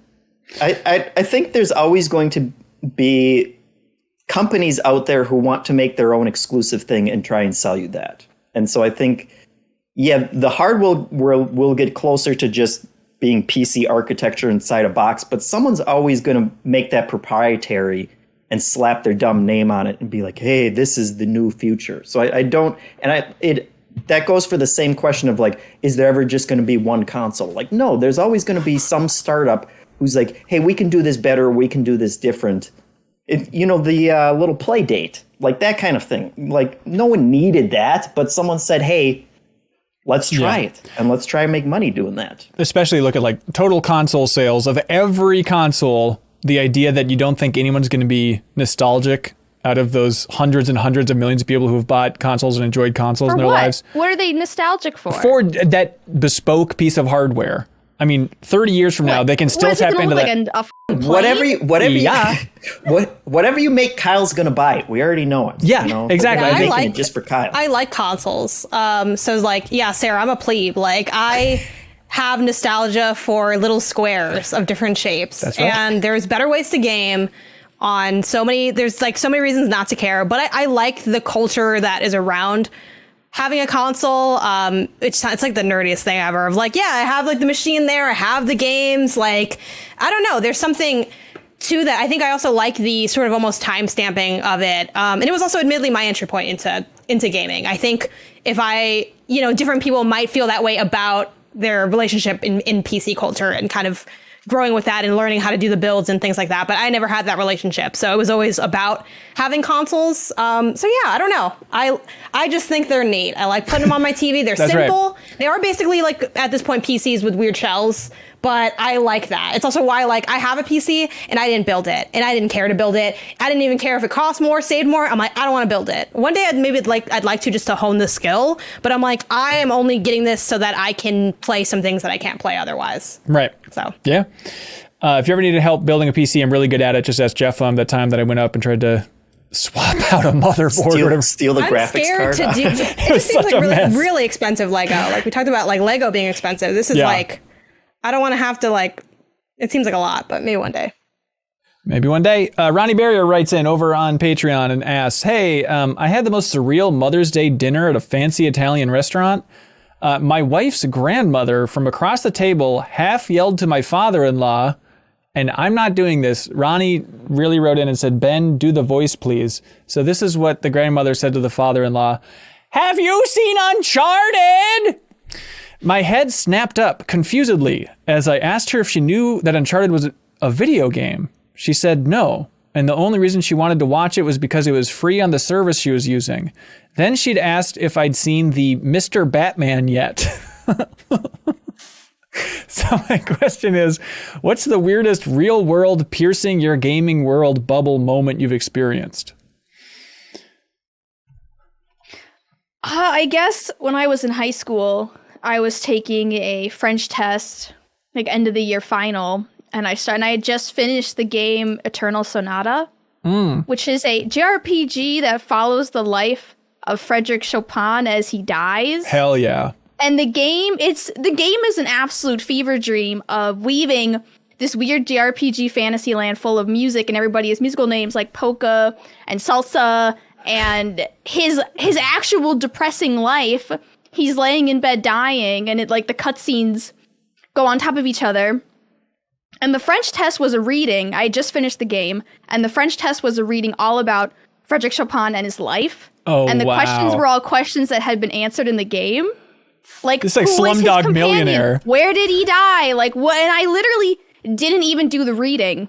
I just filled out the questions, and I got, that was the best grade I ever got in that class. Wow. Way to go, Eternal Sonata. That rules. I want more RPGs based on real artists' lives. Please, is it too much to ask?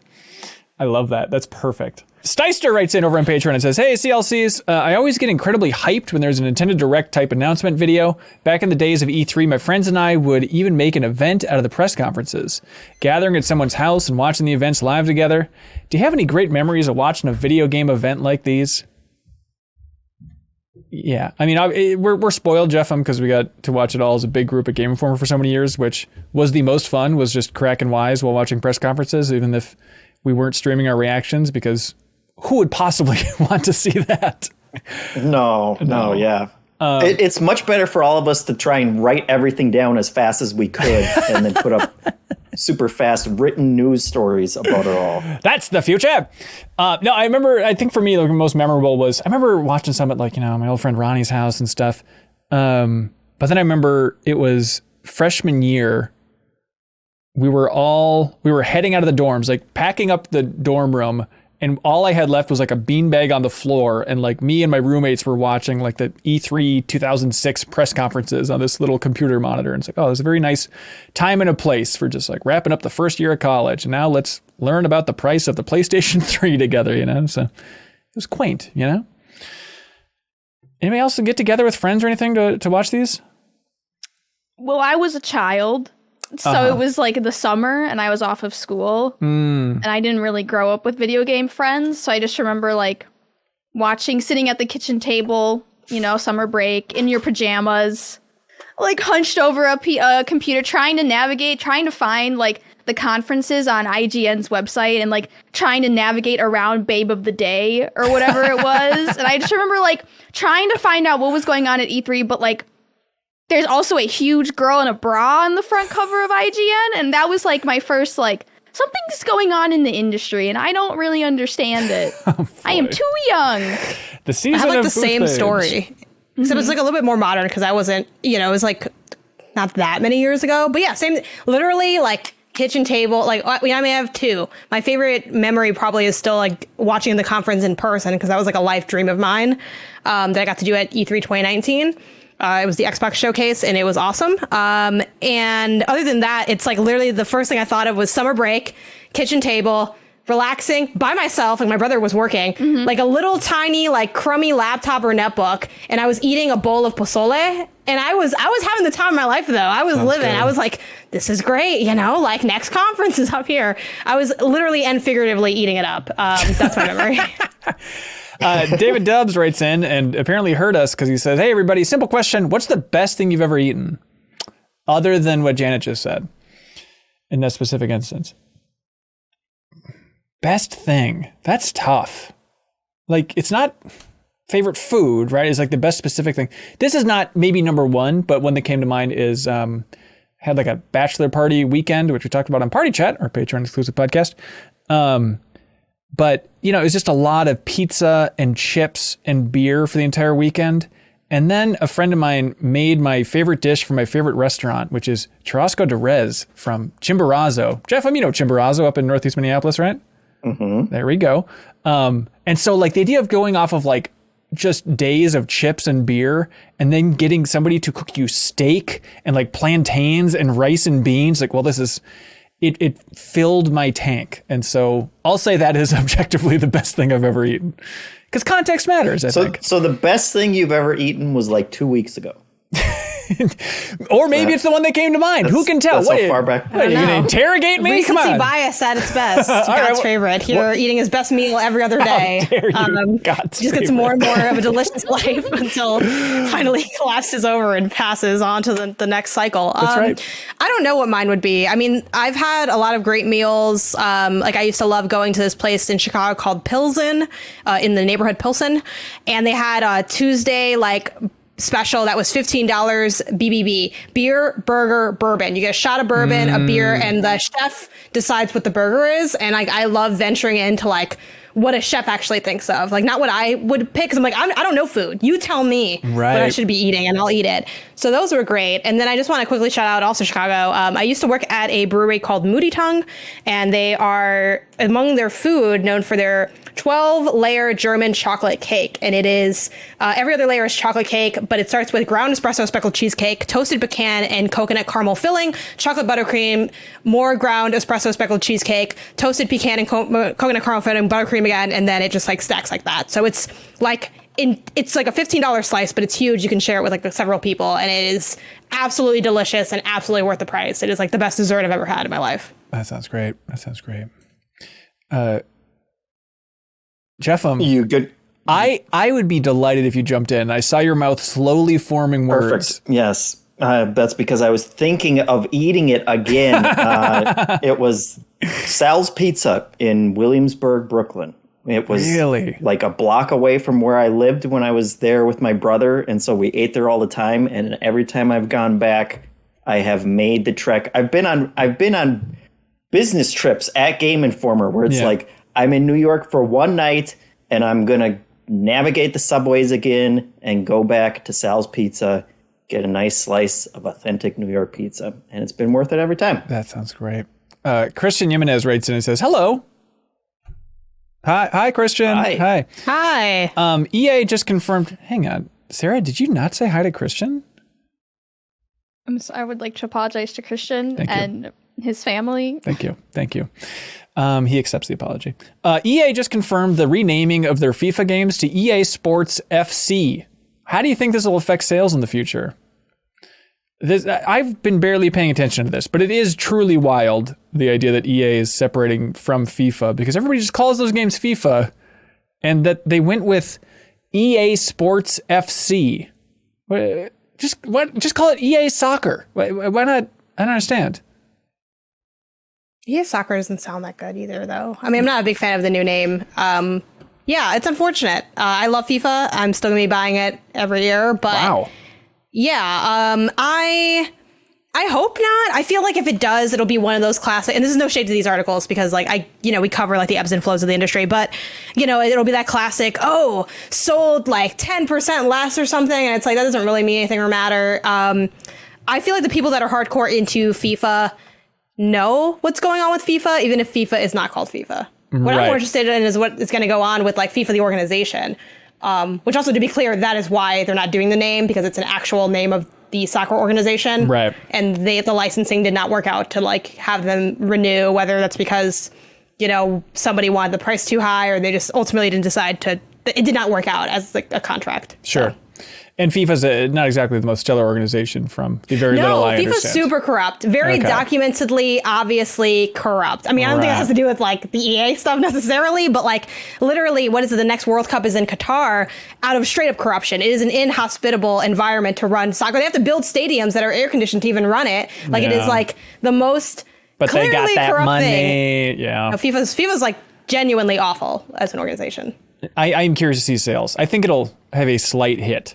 I mean, I imagine the majority of people buying FIFA, I don't know, are just the soccer game, the EA thing. They just go and see FIFA and pick it up every year or buy it digitally. And they did that's the GameStop employees' weight to bear now, unfortunately. That's right. To be hey, everyone know, I'm more worried for the people at, oh God, it's just going to be it's going to be a little bit of a retail nightmare, I feel slightly. Well, and then what? They should have just... EA Sports FC is a terrible name. They should have gone with not legally FIFA. Right.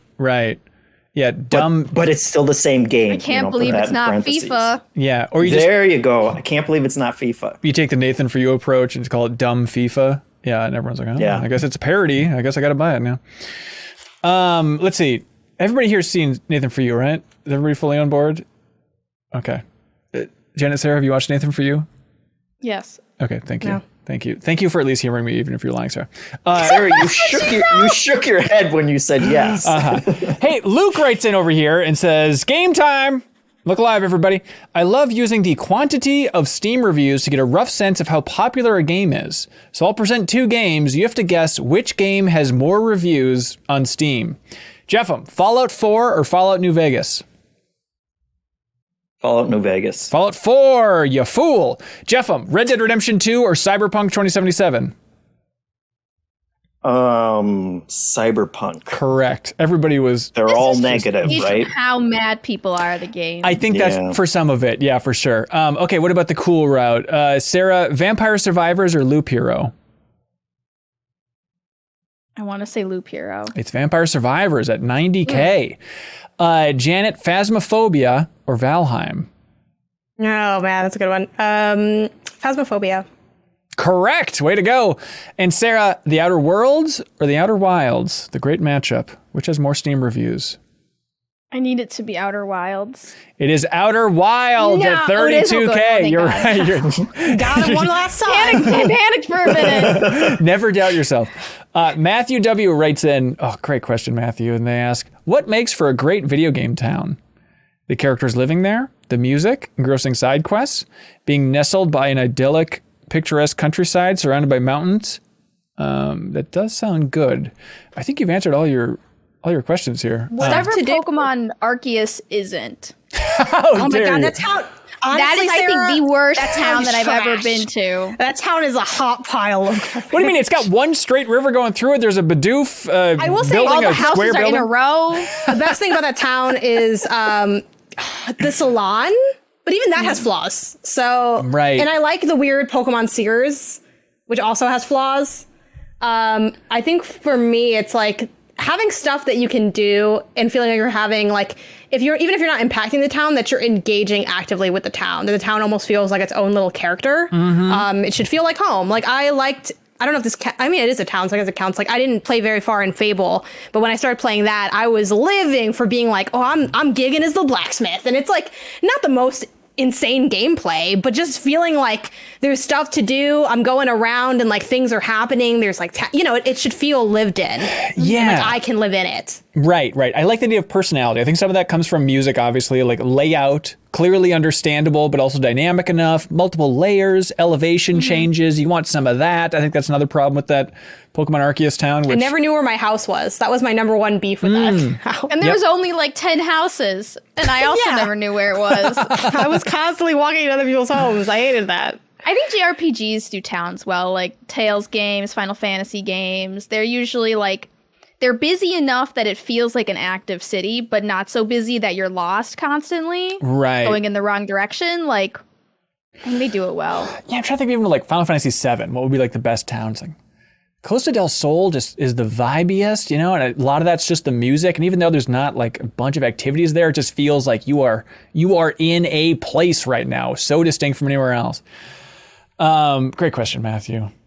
Zane Dukas writes in, or just Dukes, whatever you prefer. Interesting question. Let me just read it. I'll stop judging it before I read it.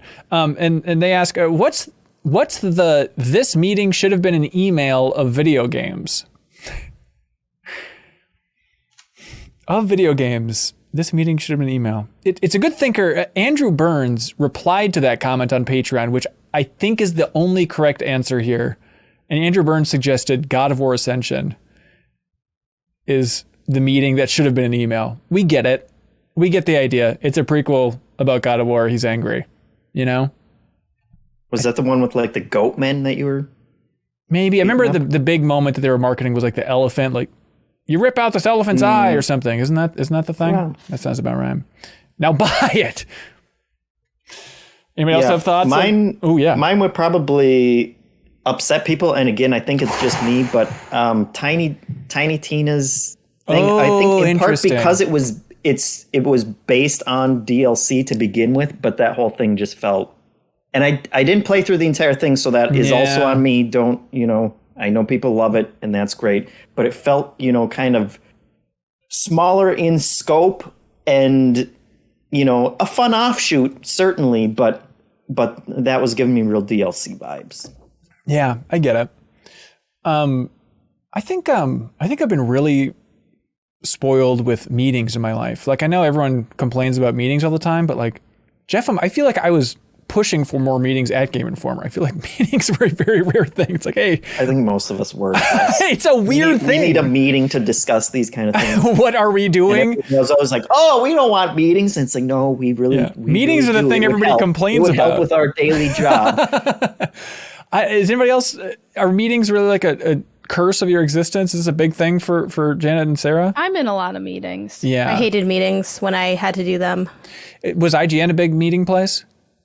Yeah, a really big meeting place. I actually wasn't in as many meetings as a lot of other people, but I still felt like there was a lot of times where I'm like, where do I work in between of? Even though I really didn't have that many meetings, it just kind of felt that way. I don't know why. And in general, I just don't like doing a lot of meetings. Like we have, Inside Baseball, we have like our one main meeting. That's good. Cool. One. MinnMax, or like, I think kind of funny also Inside Baseball. I think they only have one as well. I don't think you need that many is the thing. Like the IGN has a 10-minute meeting every single morning. Yeah, I'm happy with our efficient Monday meetings. And there's like all hands and the whole thing. I don't know. I think that we trimmed off 20 minutes from every MinnMax meeting every week by not trying to workshop the New Show Plus names on the call. It just eventually got to the point of like, let's just come up with a show and I'll single-handedly come up with a lazy You know what's funny? pod. I didn't even realize that stopped happening. It happened, and it really shaved a lot of time off. But now that you say it, yeah. I mean, do we want to spend 20 more minutes talking to each other? Okay. No, I think it's okay. Like I didn't hate it. I wasn't like, why are we doing this? But it felt like that was the identity of the meeting, though. I'm like, we spent this is the thing that we did. Mm-hmm. I don't know how I didn't notice that it went away. That's very impressive. Right? It was always 90% like, okay, I'm going to say a joke title that we'll never actually use. Like House Hunter Rise. Exactly. Jeremy McPhail writes in and says, hey, Benny and the Maxers, hello. I've fallen in love with the look, cinematic claymation, they say, of Trek to Yomi, and can't remember the last time the look of a game had me this captivated. It plays well enough. It's a bit wonky timing on parries, though. Have you ever stuck with a game that you feel is good, but not great, just because of how much you love the style? Yeah, it was Trek to Yomi. Is that right? So, Janet, you played it, and then Sarah, you also streamed it, right? Yeah. Yeah, I finished it. Oh, you finished it. Congratulations. Nice. It's not that long. I'd say it's like 8 hours, less than 8 hours. This was one of your most anticipated games of the year. Well, it was one that I was looking forward to. Right. And I will say the cinematic experience of it and the way it looks exceeded my expectations. Oh, like, really? The stuff that they were doing, the stuff that they were pulling in like the foreground and the background, and where they would put your character in relative to the surroundings was amazing. I don't think any game should be allowed to call itself cinematic anymore, unless it does what Trek to Yomi did. Like, what? Don't lie to me. Like, that game was like cinematic doesn't mean you had an interesting cutscene and you looked over a character's shoulder anymore. Like, yeah, it's really stunning. This is stunning. It looks just like a Kurosawa. It looks like a samurai movie. Yeah.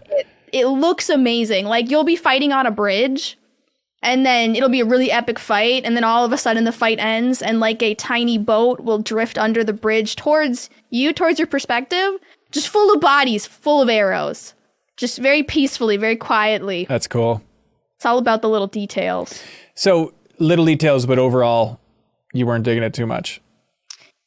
The story could have used some workshopping, and the combat could have used some workshopping, in my opinion. Other than that, overall, it looked amazing. Here's the thing. Okay, hold on. I want to defend this game a little bit because I probably feel the same that Sarah does. Like, ultimately, like, the game was solid. Like, I don't think it's a must play. Is kind of where I like my colloquial review is like it's not a must play, but like I think it's worth checking. If you're interested in it, if you've seen the marketing and you're like, hey, I was interested in this, I think check it out. I don't think I would advise people not to let the negative reviews deter you, because I think if you were initially engrossed from that look, you will get that look at a level that frankly did wow me as well, Sarah. Like, I think what they really did well in this game visually is what you mentioned with that camera work, because it allows you to constantly feel engaged. It's kind of like what I mentioned this like when we were talking about editing and how I like learned that you're supposed to like if you have audio underneath like a song, it should only go for like I think 2 minutes or like 90 seconds or something before you change to a different song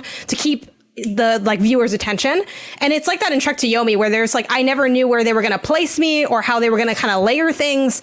I think they also really killed it with the parts that have exploration to them. Like it really isn't just a left to right or, you know, foreground to background. Like there are moments where, okay, now I can go into this house and I fight. And it has like a lot of, I think, really strong elements to it. In the combat, I think is actually pretty solid. I do have that same parry beef.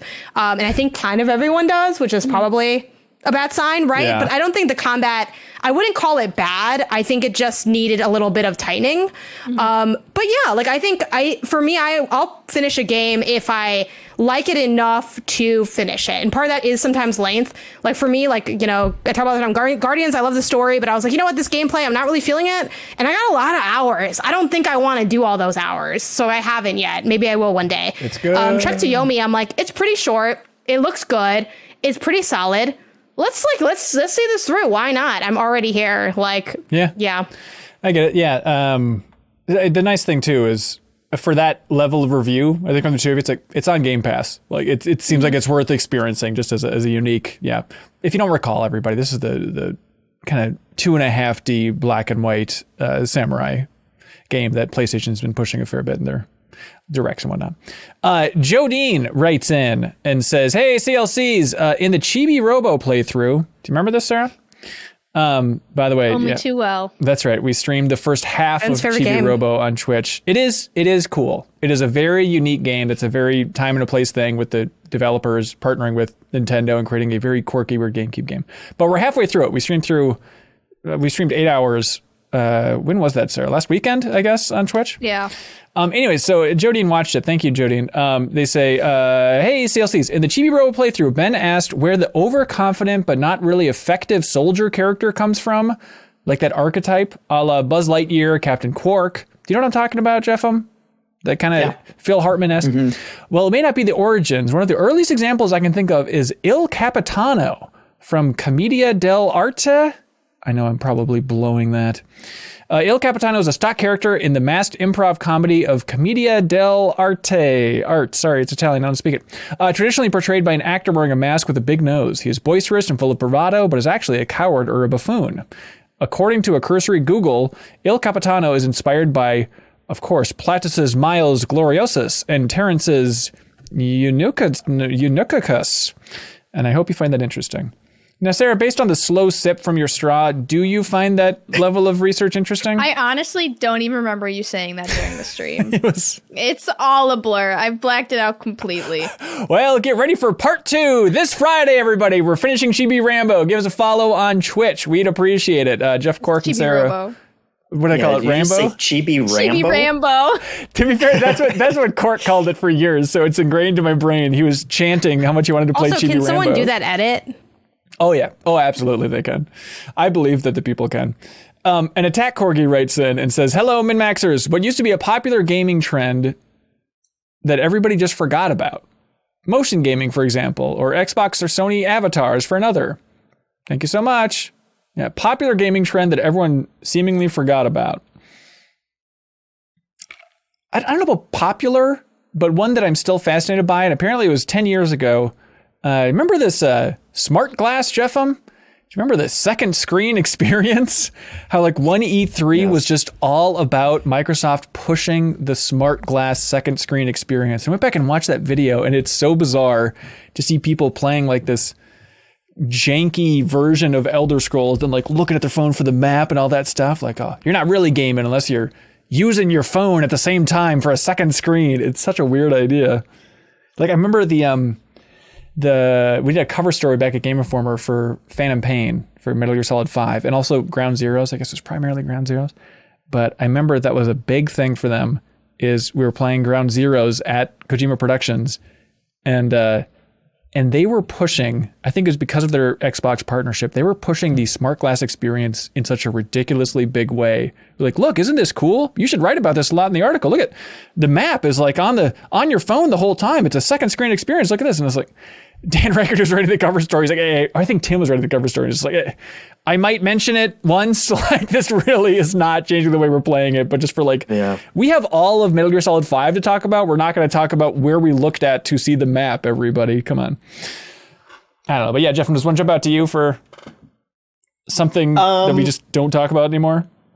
Yeah, just the idea of like quantifying how big the world map is. It used to be such a huge thing that like every game and it became a meme of like of reporters asking that question. Like you would get laughed out of a room if you were at like an E3 conference or something. And it was always, no offense, but it was always like a European reporter who would be like, numbers. How big is the game world? And it was like, shut up, boo, get out of here, no one cares. We don't like numbers, even though that's what people will click on. Come on. Yeah, people totally care about how big is the game world. Totally. I definitely will. I will unabashedly ask that and then have to break it out because people care. Like no one cares about the other stuff that is asked. Yep, 100%. Yeah. But I feel like that has like, now the talking, like that's not even a talking point anymore. It's just like, yeah, the world's huge. Don't worry about it. Yeah, relax. Let's see. Darkfish Days. What's a mundane task that you feel a sense of accomplishment whenever you do it? Putting away the laundry if I did it the same day that I did the laundry. So all in one day, the full laundry sweep, the trifecta. Yeah, that would be a huge 100% run. In my completionist run of the laundry, yes. Wait, do people not normally do that? No, do you do that all the time? You're a psychopath. That's the default. I mean, you have to put the laundry away when it's warm. Otherwise, there's no point. It's fun to touch the warm clothes. Yours is fun. Okay, first of all, it is fun to touch the warm clothes. Also, if you've never like put all the warm clothes on the bed and then just like laid into it like a little possum, you haven't really lived. That's called doing laundry. Do that. I have to really try. Like I've only started to. I think I've done it the last 2 times. That's like my current streak too, and I'm really trying to be that person. No, you're just better than me, Ben, which I feel like we kind of suspected in certain You aspects, can't say maybe. that. Come on. You're better at content. Janet, we've already talked about this. Anyway, we can stop kissing each other's ass, but that's my task that I put out there. That's good. That's a good one, I guess. Anybody else have thoughts, or is everybody else just a failure in every aspect of life? When I cook a fried egg perfectly, that always is very satisfying. It's really nice, yeah. And it's like... Burned to a crisp? Like, no, it has to be just cooked enough to get it out of the pan, but hopefully nothing on the bottom is browned at all. That's and good. Like most days I get maybe like 80% of the way there. And then like maybe once a week I'll get one that's like, this was perfect. And that one tastes so much better. Yeah. Sense of accomplishment. It's not even about the way it was cooked. It was just the perfection of cooking it. That's right. Pelican Man writes in and says, I know this crew isn't big into graphics in games. How dare you, Pelican Man? You think you know us. But do you have a pet peeve in graphics that you just can't stand? For me, bad anti-aliasing with all those jaggies dancing around is a real eyesore and very distracting. It makes it hard to go back to a lot of the 360/PS3 era games where it was Jaggy's City. Yeah, like Shadows in that generation. I mean, I think even now, still pretty rough. The one that gets me, and speaking of Guardians of the Galaxy, it was a big one in that, where they would try and have like a shallow depth of field for the characters, so the background's all blurred out and stuff, but like around their hair, you could still see it was like deep focus in like these pockets around their head. Do you know what I'm talking about? Where you can kind of see that like they're artificially putting the depth of field on there, and then it just doesn't quite cut around the hair. When someone like blurs their zoom background, but you can kind of see around their head, you can still see exactly to the background. Yeah, I know what you're talking about. It looks like that in games. That type of stuff drives me nuts. I don't know. Sarah, you got one that jumps to your mind? I'm tired of seeing characters' pores on their face. No more pores. I don't think we need to get that realistic. When it comes to like human, like I like it to be a little bit stylistic. Like I don't need to see like, scruff or like the pores on a character's face. You don't need to work that hard. Well, you also like, anime games and stuff. Like you'd rather just have everybody. Keep my people attractive is what I'm saying. I don't want any of these realistic people in my video games. Hotties only. Right. Absolutely. You hear that, world? Pores? Ray Sweat writes in, speaking of realistic, and they say, hey, everybody, my daughter is 4 and loves everything Sonic right now, which is great for a Genesis baby like me. She's currently getting her enjoyment out of watching a YouTube playthrough of Sonic Adventure 2.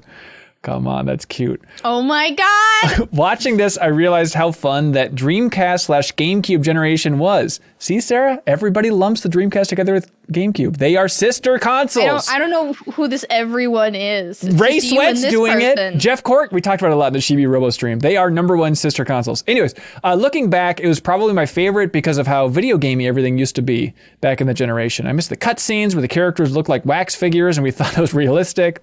Anyways, what's your favorite generation and why?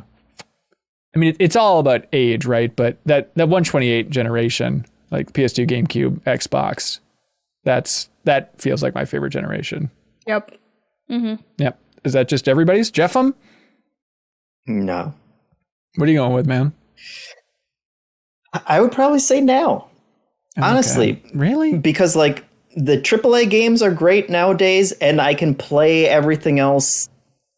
You know, like it's the best time for indie games and everything else that I appreciated from like the Super Nintendo era or whatever. I can play on whatever console I want because it's all, well, maybe Nintendo makes it a little harder than most companies, but otherwise. All right. Look, that's a fun I know that answer, sucks. I know that's a lame sucks. answer. Sorry. It's just deflating, I guess. Mason Parker writes in and says, Better Quest goal here. Hell yeah, we like to see it. Over the past 2 years, I've been writing a fantasy novel. I finished it last year, but decided to shelf it after not thinking it was good enough. I've come back to it and decided to self-publish it through Amazon. I'm going to go through it one last time to tighten it up. Hell yeah. My actual goal is this, to definitively finish it to the best of my ability and publish it to the Amazon Kindle store before the end of June. It's always been a dream of mine to be a writer. I want to stick to it. So this is me putting it out there. I'll update it when I publish it. Hell yeah. Please write in again. And this is your incentive. You can plug it on this podcast. If you write in with the name of that thing, that is your incentive. You got to finish it though. We're not going to plug any half-finished books, by God. Keep going, Mason. Good job. Canadian writes in and says, my personal goal, not sure if it's Better Quest, but we'll count it as Better Quest, is to start engaging with the MinnMax community more, including submitting questions. The MinnMax Twitter has been very responsive to my questions. Hey, look at that. And the Discord as well. I played some Valorant last night with people from MinnMax after talking in the community gaming channel. That's awesome. I love that. Yeah. If you're looking for a group of good people to play some games with, go to that MinnMax Discord. You get access to it by supporting us on Patreon. Bryce Blackmore writes in and asks, what do you think is enough in the real world to lose 1 HP? So how would you lose 1 HP in the real world? Bryce, stubbing your toe. Stubbing your toe. That feels like more than 1. If that's 1, I don't want to know what 60 is. Yeah, it's only 1. I feel like it's 1. How is that not 1? It hurts. It hurts bad. 1 HP out of like, let's say 100 total. I don't know how dramatic stubbing your toe is versus just getting like a bruise on. Like for me, our desks are really close together, like me and Isaiah's. Yeah. And walking in between, you have to slightly turn, and sometimes I forget to turn, and I hit my like leg on the desk, and I'll get like a small bruise. I feel like that's my 1 HP. That's a good 1 HP. But Bryce suggested for 1 HP, smelling a nasty fart, someone poking you, biting your tongue. Biting your tongue, that feels like a 4 to 5. If there's like blood. How hard are y'all Hanson, biting your tongue? do you understand what hit points are? Yeah. Yeah, if you have If you lose all your hit here, points, you're dead, right? So that's the one end of the spectrum. Right. This is as inconsequential as you can get is 1 HP. Right. And I'm saying stubbing your toe is not as inconsequential as it can get. So what's 1 HP to you? I think it's Janet's thing of bumping into a desk. Right, because like is the stub? How's that worse? How do you define stubbing your toe? Isn't it like you just kind of jam, like you hit it, right? Yeah, you hit it and it hurts for like 10 seconds. Yeah, but you normally let out a curse word, whereas if I bumped a desk, I wouldn't be like, I wouldn't scream about it. But if you're getting bruised from the desk, that's worse than stubbing your toe. I don't think so. I might scream, but I scream for everything, so. Wow. We all scream for ice cream. I want Ben just to rate pain. Yeah, right? Oh, is this a new show plus show? Ben rates pain. Yeah. I would actually love that show. Like us just taking different things and saying how much HP apparently you lose. everything's 9 out of 10 for Ben. Well, okay, I'm trying to think of like Ben universal. is on death's door every second of every day. I'm trying to think of universal things that like everybody experiences the same way for pain. Because stubbing, there's a lot of variety there. Yeah. It's an analog spectrum for a stub. What about like getting a shot, right? by and large, it's going to feel the same for everybody. That feels like a 2 HP? No, 2 to 1? Like, unless you have side effects from this shot. Like I think if you forget get that. the Just a vaccine, you don't feel good. needle going in your arm. That's like a 1 to 2? I think you're just sore. Like I don't think you're approaching death. Yeah. You know, approaching death. Yeah, you're not. It's not 99. That's why. That would be less than stubbing your toe, I think. Yeah. I can sit there longer, and but I can sit there and prepare for a shot, and it doesn't bother me. Yeah, that's like true. I feel it going in, but it's like, okay, that's fine. If I stub my toe, that's smarts, man. Yeah, which is why it's more than 1. That's what I'm saying. But it's still no. Jeff, are you willing to tell me that if you stubbed your toe 100 times, you wouldn't die? I'm kind of flipping my argument, but that's a weird idea. Well, wouldn't that be an argument that it's 1? Great argument. Yeah, that's exactly it. That's how my grandma went. Hanson, at the beginning of this, you said stubbing your toe was like a 60. So I don't know 60? What kind of crazy scale. I said 6. I said 6. I don't know. Well, okay, Jeff, you still haven't given me a 1 then. You just didn't accept our 1. We gave you the 1. What are you, insane? Stubbing your toe is still a 1. Are you nuts? Look, the point is Andrew Nelsley wrote in as well. They wrote in and they say, I want to throw my support behind Ben. Oh, look at this. For the general disliking of subtitled content. Oh, all right. Also, hey, what is the oldest game you still enjoy playing today? Asks Andrew. Pong. Pong is, that's good. Pong's probably the answer. I mean, to be honest. I mean, it's kind of boring answer, but. Well, I think Asteroids, I think is still fun. That's 77, I think. I looked it up earlier today. Pong is probably the right answer. If you have even just like basic Pong, like I feel like I was at an arcade and they had an elaborate version of Pong there. And it turns out it was still, with the basic gameplay, still fun. Yeah. Robotron. 72, yeah. 72 for Pong, yeah. Robotron, which is 1982, is still awesome, but Adventure's still pretty fun. So it's a bit frustrating, but come on, let's no, Janet, no, we're not going to accept that. It's not welcome. It's not welcome. You don't like Adventure? You're an anti-Adventure? I don't think I've ever played Adventure, to be fair. Bodies only. Yeah. Adventures doesn't count. Yeah, the pixels aren't hot enough. That's right. Yeah, you know how it goes. Sarah, you don't like old games? I mean, I'll play them, but I don't think I'm like, oh man, is that Pong? Like, sign me up. Okay, but have you played the in-person Pong? Isn't that just what? air the big hockey? machine? Isn't that just air hockey? Yeah. Honestly, no one's ever put it that way, but it feels a little different. Right. Because you're like air hockey, you're doing the movement with like your arm and your body. This is you just doing the turning. And it's very, very fun. It is like one of my favorite ways to play Pong. Hell yeah. You just sit down the other side of the table, Sarah, and you tell me you're not having a good time. Yeah, we're going to monitor your face. And I'll have to mourn that reality, but I want you to just try it at least. Charlie Hunter writes in and says, howdy cohorts. By the way, the Kentucky Derby was this past weekend, so that means it's time for everybody's favorite game, Horse or Destiny. I'll give you a phrase, and you say horse if it's the name of a Kentucky Derby winning horse, or Destiny if it's the name of an exotic weapon from Destiny 2. That's perfect. Here we go. Janet, War Emblem. Is that a horse or is that an exotic from Destiny? This is too Destiny. hard. This is impossible. That was a I think it's a horse, horse. the 2002 Kentucky Derby winner. All right, Sarah the horse girl herself, Bad Juju. That's a Destiny weapon. That is a Destiny exotic pulse Yeah, you wouldn't want rifle. to race a horse with the name Bad Juju. Well, you lean into it so hard. No one's going to bet on that. All right, Jeffem, behave yourself. And now for your prompt. Dun, dun, dun, dun, dun. Comedy. Destiny. That is the horse, the 1921 Kentucky Derby winner. Come on, we got to remember the legends. Needles, Janet. Horse. Horse, 1956. Malfeasance, Sarah. That's a Destiny weapon. That's an exotic hand cannon. My God. Yeah, there's no way they're naming a horse Malfeasance. Okay, Jeffem, real quiet. This feels like a trick question. Horse. That is horse, 1998. Okay. Janet, Nice. Grand Overture. Destiny. That's right, the exotic heavy machine gun, of course. Sarah, Risk Runner.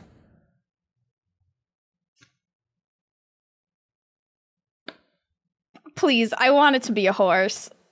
Please. So you are saying horse, just to be clear. Yes, I'm saying horse because I want it to be a horse so bad. Sorry, that is the exotic submachine gun from Destiny. And Jeffem, Thunder Gulch. Please be a horse. Both.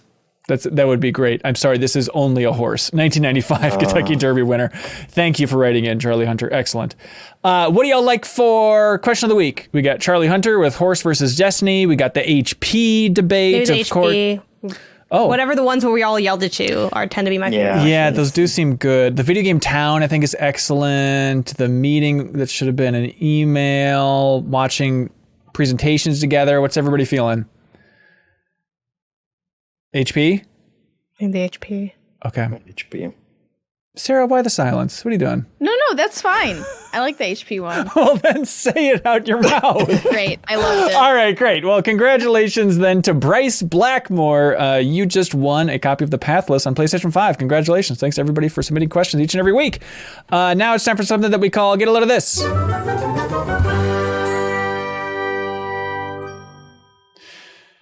All right, here we go. I can't go first because I have to prep some stuff. Janet, do you want to go first?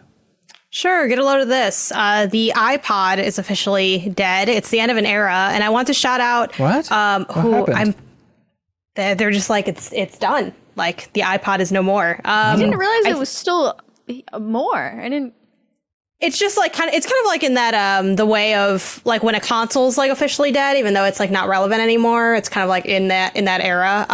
And I want to shout out this article. I think I'm kind of blanking on how I pronounce this name because I've only read it online, though I do follow them. So I'm sorry. I think it's Key, maybe. From The Gamer, wrote, looking back at the history of iPod click wheel games. Gaming on iPod devices wasn't really a popular pastime, and they kind of get into the sort of act of like playing on the iPod. It was cool. You know, what became of those games, like which ones, you know, did or didn't have a future. And just, I also think it's a really interesting piece in the context of like, kind of remembering that there were games on there. And I don't know how many like formal games I had on there, but I even remember just playing like the music games that they had where it was like almost like, you know, it's funny, this Hurdle now where it's like Wordle, but for songs. And they had that version on your iPod. And I loved playing that game of where they take your own library and like you have to select the songs or match up the artists. Yeah. So, well, I remember Harmonix had a game called Phase, which is kind of a spiritual successor to Frequency and Amplitude, which I liked a lot on that thing. yeah, and I think it's also funny in that I'm like, oh yeah, the click wheel for gaming, and I'm like, is that not the Playdate like now, you know? So I just think it's kind of fascinating, and it's a fun lens on something that is generally tech, but I didn't really think of as a gaming story, and they kind of looked and found one there. So shout out to that article. Yeah, there's a link below for everybody to check these out. Hey, get a load of this. This is from a Twitter account called Post Bomberman. And Tim Turry sent it my way. PlayStation's Tim Turry, of course. There's a Bomberman anime, and this is a clip from the Bomberman anime. And you'll hear it start out with them talking, and then you'll realize why I'm playing it. But this is an actual clip from the Bomberman anime.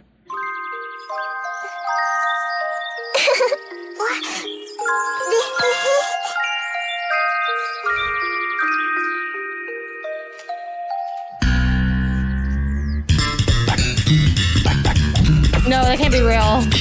No.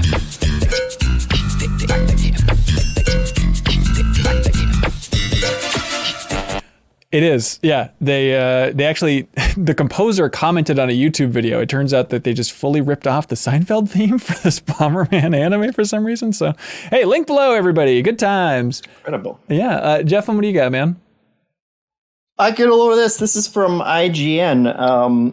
Kat Bailey did a special report called the Inside the Growing Discontent Behind Nintendo's Fun Facade. And it's all about kind of how the work culture has changed there towards contract workers. And there's kind of this divide where contract workers are being treated like second-class citizens. And you're divided by what color badge you're wearing. And it's incredibly in-depth and kind of paints a picture. I mean, obviously, it's very negative news for Nintendo of America, but she does a really good job kind of bringing personality to some of the people that she interviewed, like some of the contract workers and stuff. And she also has some quotes from Reggie in there about how it was different under his reign. Convenient how that works. It's different when I was there. No further questions. Yeah, it is a good article. But it's definitely, everyone should give it a read because it's really good reporting. Yeah. Sarah, you got one? Yeah, get a load of this. A popular Final Fantasy XIV streamer was streaming a raid, and in the middle of it, he got banned. And I learned that when you get banned in Final Fantasy XIV, your character is teleported to a jail cell. Awesome. Like, you are physically removed and teleported to a jail cell, and a GM appears in front of you covered in purple smoke and tells you what you did wrong. And then I didn't realize this, but then you are banned. It is because the streamer was using third-party mods. Final Fantasy XIV has a lot of mods you can add on to it, but Square has been kind of cracking down on them recently. So because this person was openly streaming with them, like you could see them on the stream that he was using third-party stuff, he got banned. But I just think it's so cool that they have a jail cell. That is cool. In the game that they will physically teleport you to and describe your crimes. I love that. Yeah, that was a thing. We talked about in an interview not too long ago with somebody that worked on The Matrix Online, but that was a thing as well where like before you were banned in The Matrix Online, you were sent to like this weird, I forget if it was like the subway scene from Matrix Reloaded or Revolutions, I guess. You're just like stuck there and then like an agent comes and talks to you. But I love that, like, yeah, it's very fun when they incorporate the lore in some weird way for just a simple ban. Did you take one from the Discord, Jeffem? Absolutely. Get a load of this. This one is from Tim, aka Talk9, and it's a tweet from a musician named Alex Mukala, and he plays Elden Ring's main theme in 15 styles in about 2 minutes. And that's awesome. Worth a listen. That's cool. Oh, thank you. I'm in the fan watching us live at the Backstage Pass tier. Yeah, it was the interrogation room from The Matrix 1 where he loses his mouth. That's right. That's where The Matrix Online sent you. That's such a fun idea. Thank you so much to everybody for watching or listening to this episode of the MinnMax Show podcast. Thank you to everybody at the $50 tier over on Patreon, the Game Champion tier. You can choose any game under the sun, including people like MiserNomer chose Metal Gear Solid Peace Walker. They're officially the champion of Metal Gear Solid Peace Walker. Drew Waranis, great choice, chose Space Harrier, the old Sega game. Out of every game under the sun, they're going with Space Harrier, which I love. ClemensZobel chose Jade Empire from BioWare. Congratulations. BeatenDownBrian went with, of course, the classic Dirge of Cerberus last time, but this time all in on Dirt Rally 2. Dirt Rally 2, BeatenDownBrian is officially the game champion of. Choose any game, we declare you the champion, and then every couple months we do a big roundup and we have the game championship where we put all these games, pit them against each other to see which game comes out on top. And by the way, this last championship is over and the grand winner is Persona 5 Royal. Out of every game that people championed, Persona 5 Royal won the entire bracket system through a series of votes in the polls and all that fun stuff on Twitter. And so we are creating a one-off piece of content all about Persona 5 Royal with Thomas, who was the person who chose that, who nominated that and was the game champion for Persona 5. So we're going to be working with them and releasing that content soon. So check out our YouTube channel and Patreon exclusive podcast feed for a bonus video / podcast all about Persona 5 Royal. It'll be a very fun time. And there's going to be a number of contributors joining because it turns out the cohorts were not big Persona 5 Royal fans, but our contributors are. So look forward to that video, please. How dare you, sir? Right. We all appreciate it from a distance, but we're just not, 150 hours invested level of appreciating, I think. Hey, I mentioned it before, but please follow us on Twitch. Not only do you get a chance to win that Asteroid 40 headset if you also retweet that tweet on our account, but also you can watch the rest of our big live stream for Chibi Robo with Jeff Cork and Sarah Podorski in the studio. Do you want to eat more pizza this time, Sarah? Should we have more food, or is that too much? We can have more food, more pizza. We can have more food. Please tune in. It'll be a fun time. It's fun to stream in person. It genuinely weirds me out, Sarah, to have you sitting at a table and be like, oh, it's weird seeing people in 3D, I guess is my point. It's weird like, oh, this is like Sarah's face as a real human. She's real. Yeah, it's a weird vibe that I guess we need to get used to if we're streaming from that studio. So yes, give us a follow on Twitch. It's MinnMax Show. Check that out. Other things, we had an interview go up on Monday with 2 people from the art team on Final Fantasy IX. People are always asking us to do content for Final Fantasy IX. It's not the deepest dive, but if you're interested in the development of Final Fantasy IX and how it all took place in Hawaii and then Squaresoft closing that studio after its development, or if you're interested in what it was like to actually work on Final Fantasy The Spirits Within, you can check out that interview on our YouTube channel, and it's also available as a podcast in the Patreon exclusive podcast feed, of course. We have Trivia Tower. Here's the thing, Trivia Tower, you can compete in if you're at the $2 tier on Patreon. You can win some great prizes, including another Asteroid 40 headset. Here's the situation. You tell me what to make of this. I believe the next episode of Trivia Tower is happening Monday, May 16th in the evening. So this would be 8 p.m. Central on Monday, May 16th. But the only reason I pause on that is I pitched that to a potential co-host, and they said, yes, I'd love to do Trivia Tower. I'm totally down. But they have not confirmed that time yet. But right now, it seems like Trivia Tower is going to be happening on Monday. So if you've ever wanted to compete, you can jump in and compete this Monday, and we'll let you know if the time slips in some way. But we'd appreciate it if you jumped in there. And if you don't like deepest dives or bonus podcasts or podcast versions of interviews or competing in Trivia Tower or chances to win a little stuff, let us know what can we do to earn your support on Patreon. I feel like we're doing a lot. What's left? You let us know. We'd love to hear it. Thanks for joining me, everybody. Janet, Jeff, Sarah. This was This was nice. Janet, were we too combative in this episode? No, we weren't combative enough. I agree. At some point, we need to just rip off the Band-Aid, just have the full... We have to at least lose 10 HP for leaving this podcast. That's right. That's how it works. Thank you so much, everybody, for watching and listening. We appreciate it, and we'll see you next week for a new episode of the podcast. Bye. I'm sorry, not bye. I mean, be good, have fun. Let's go.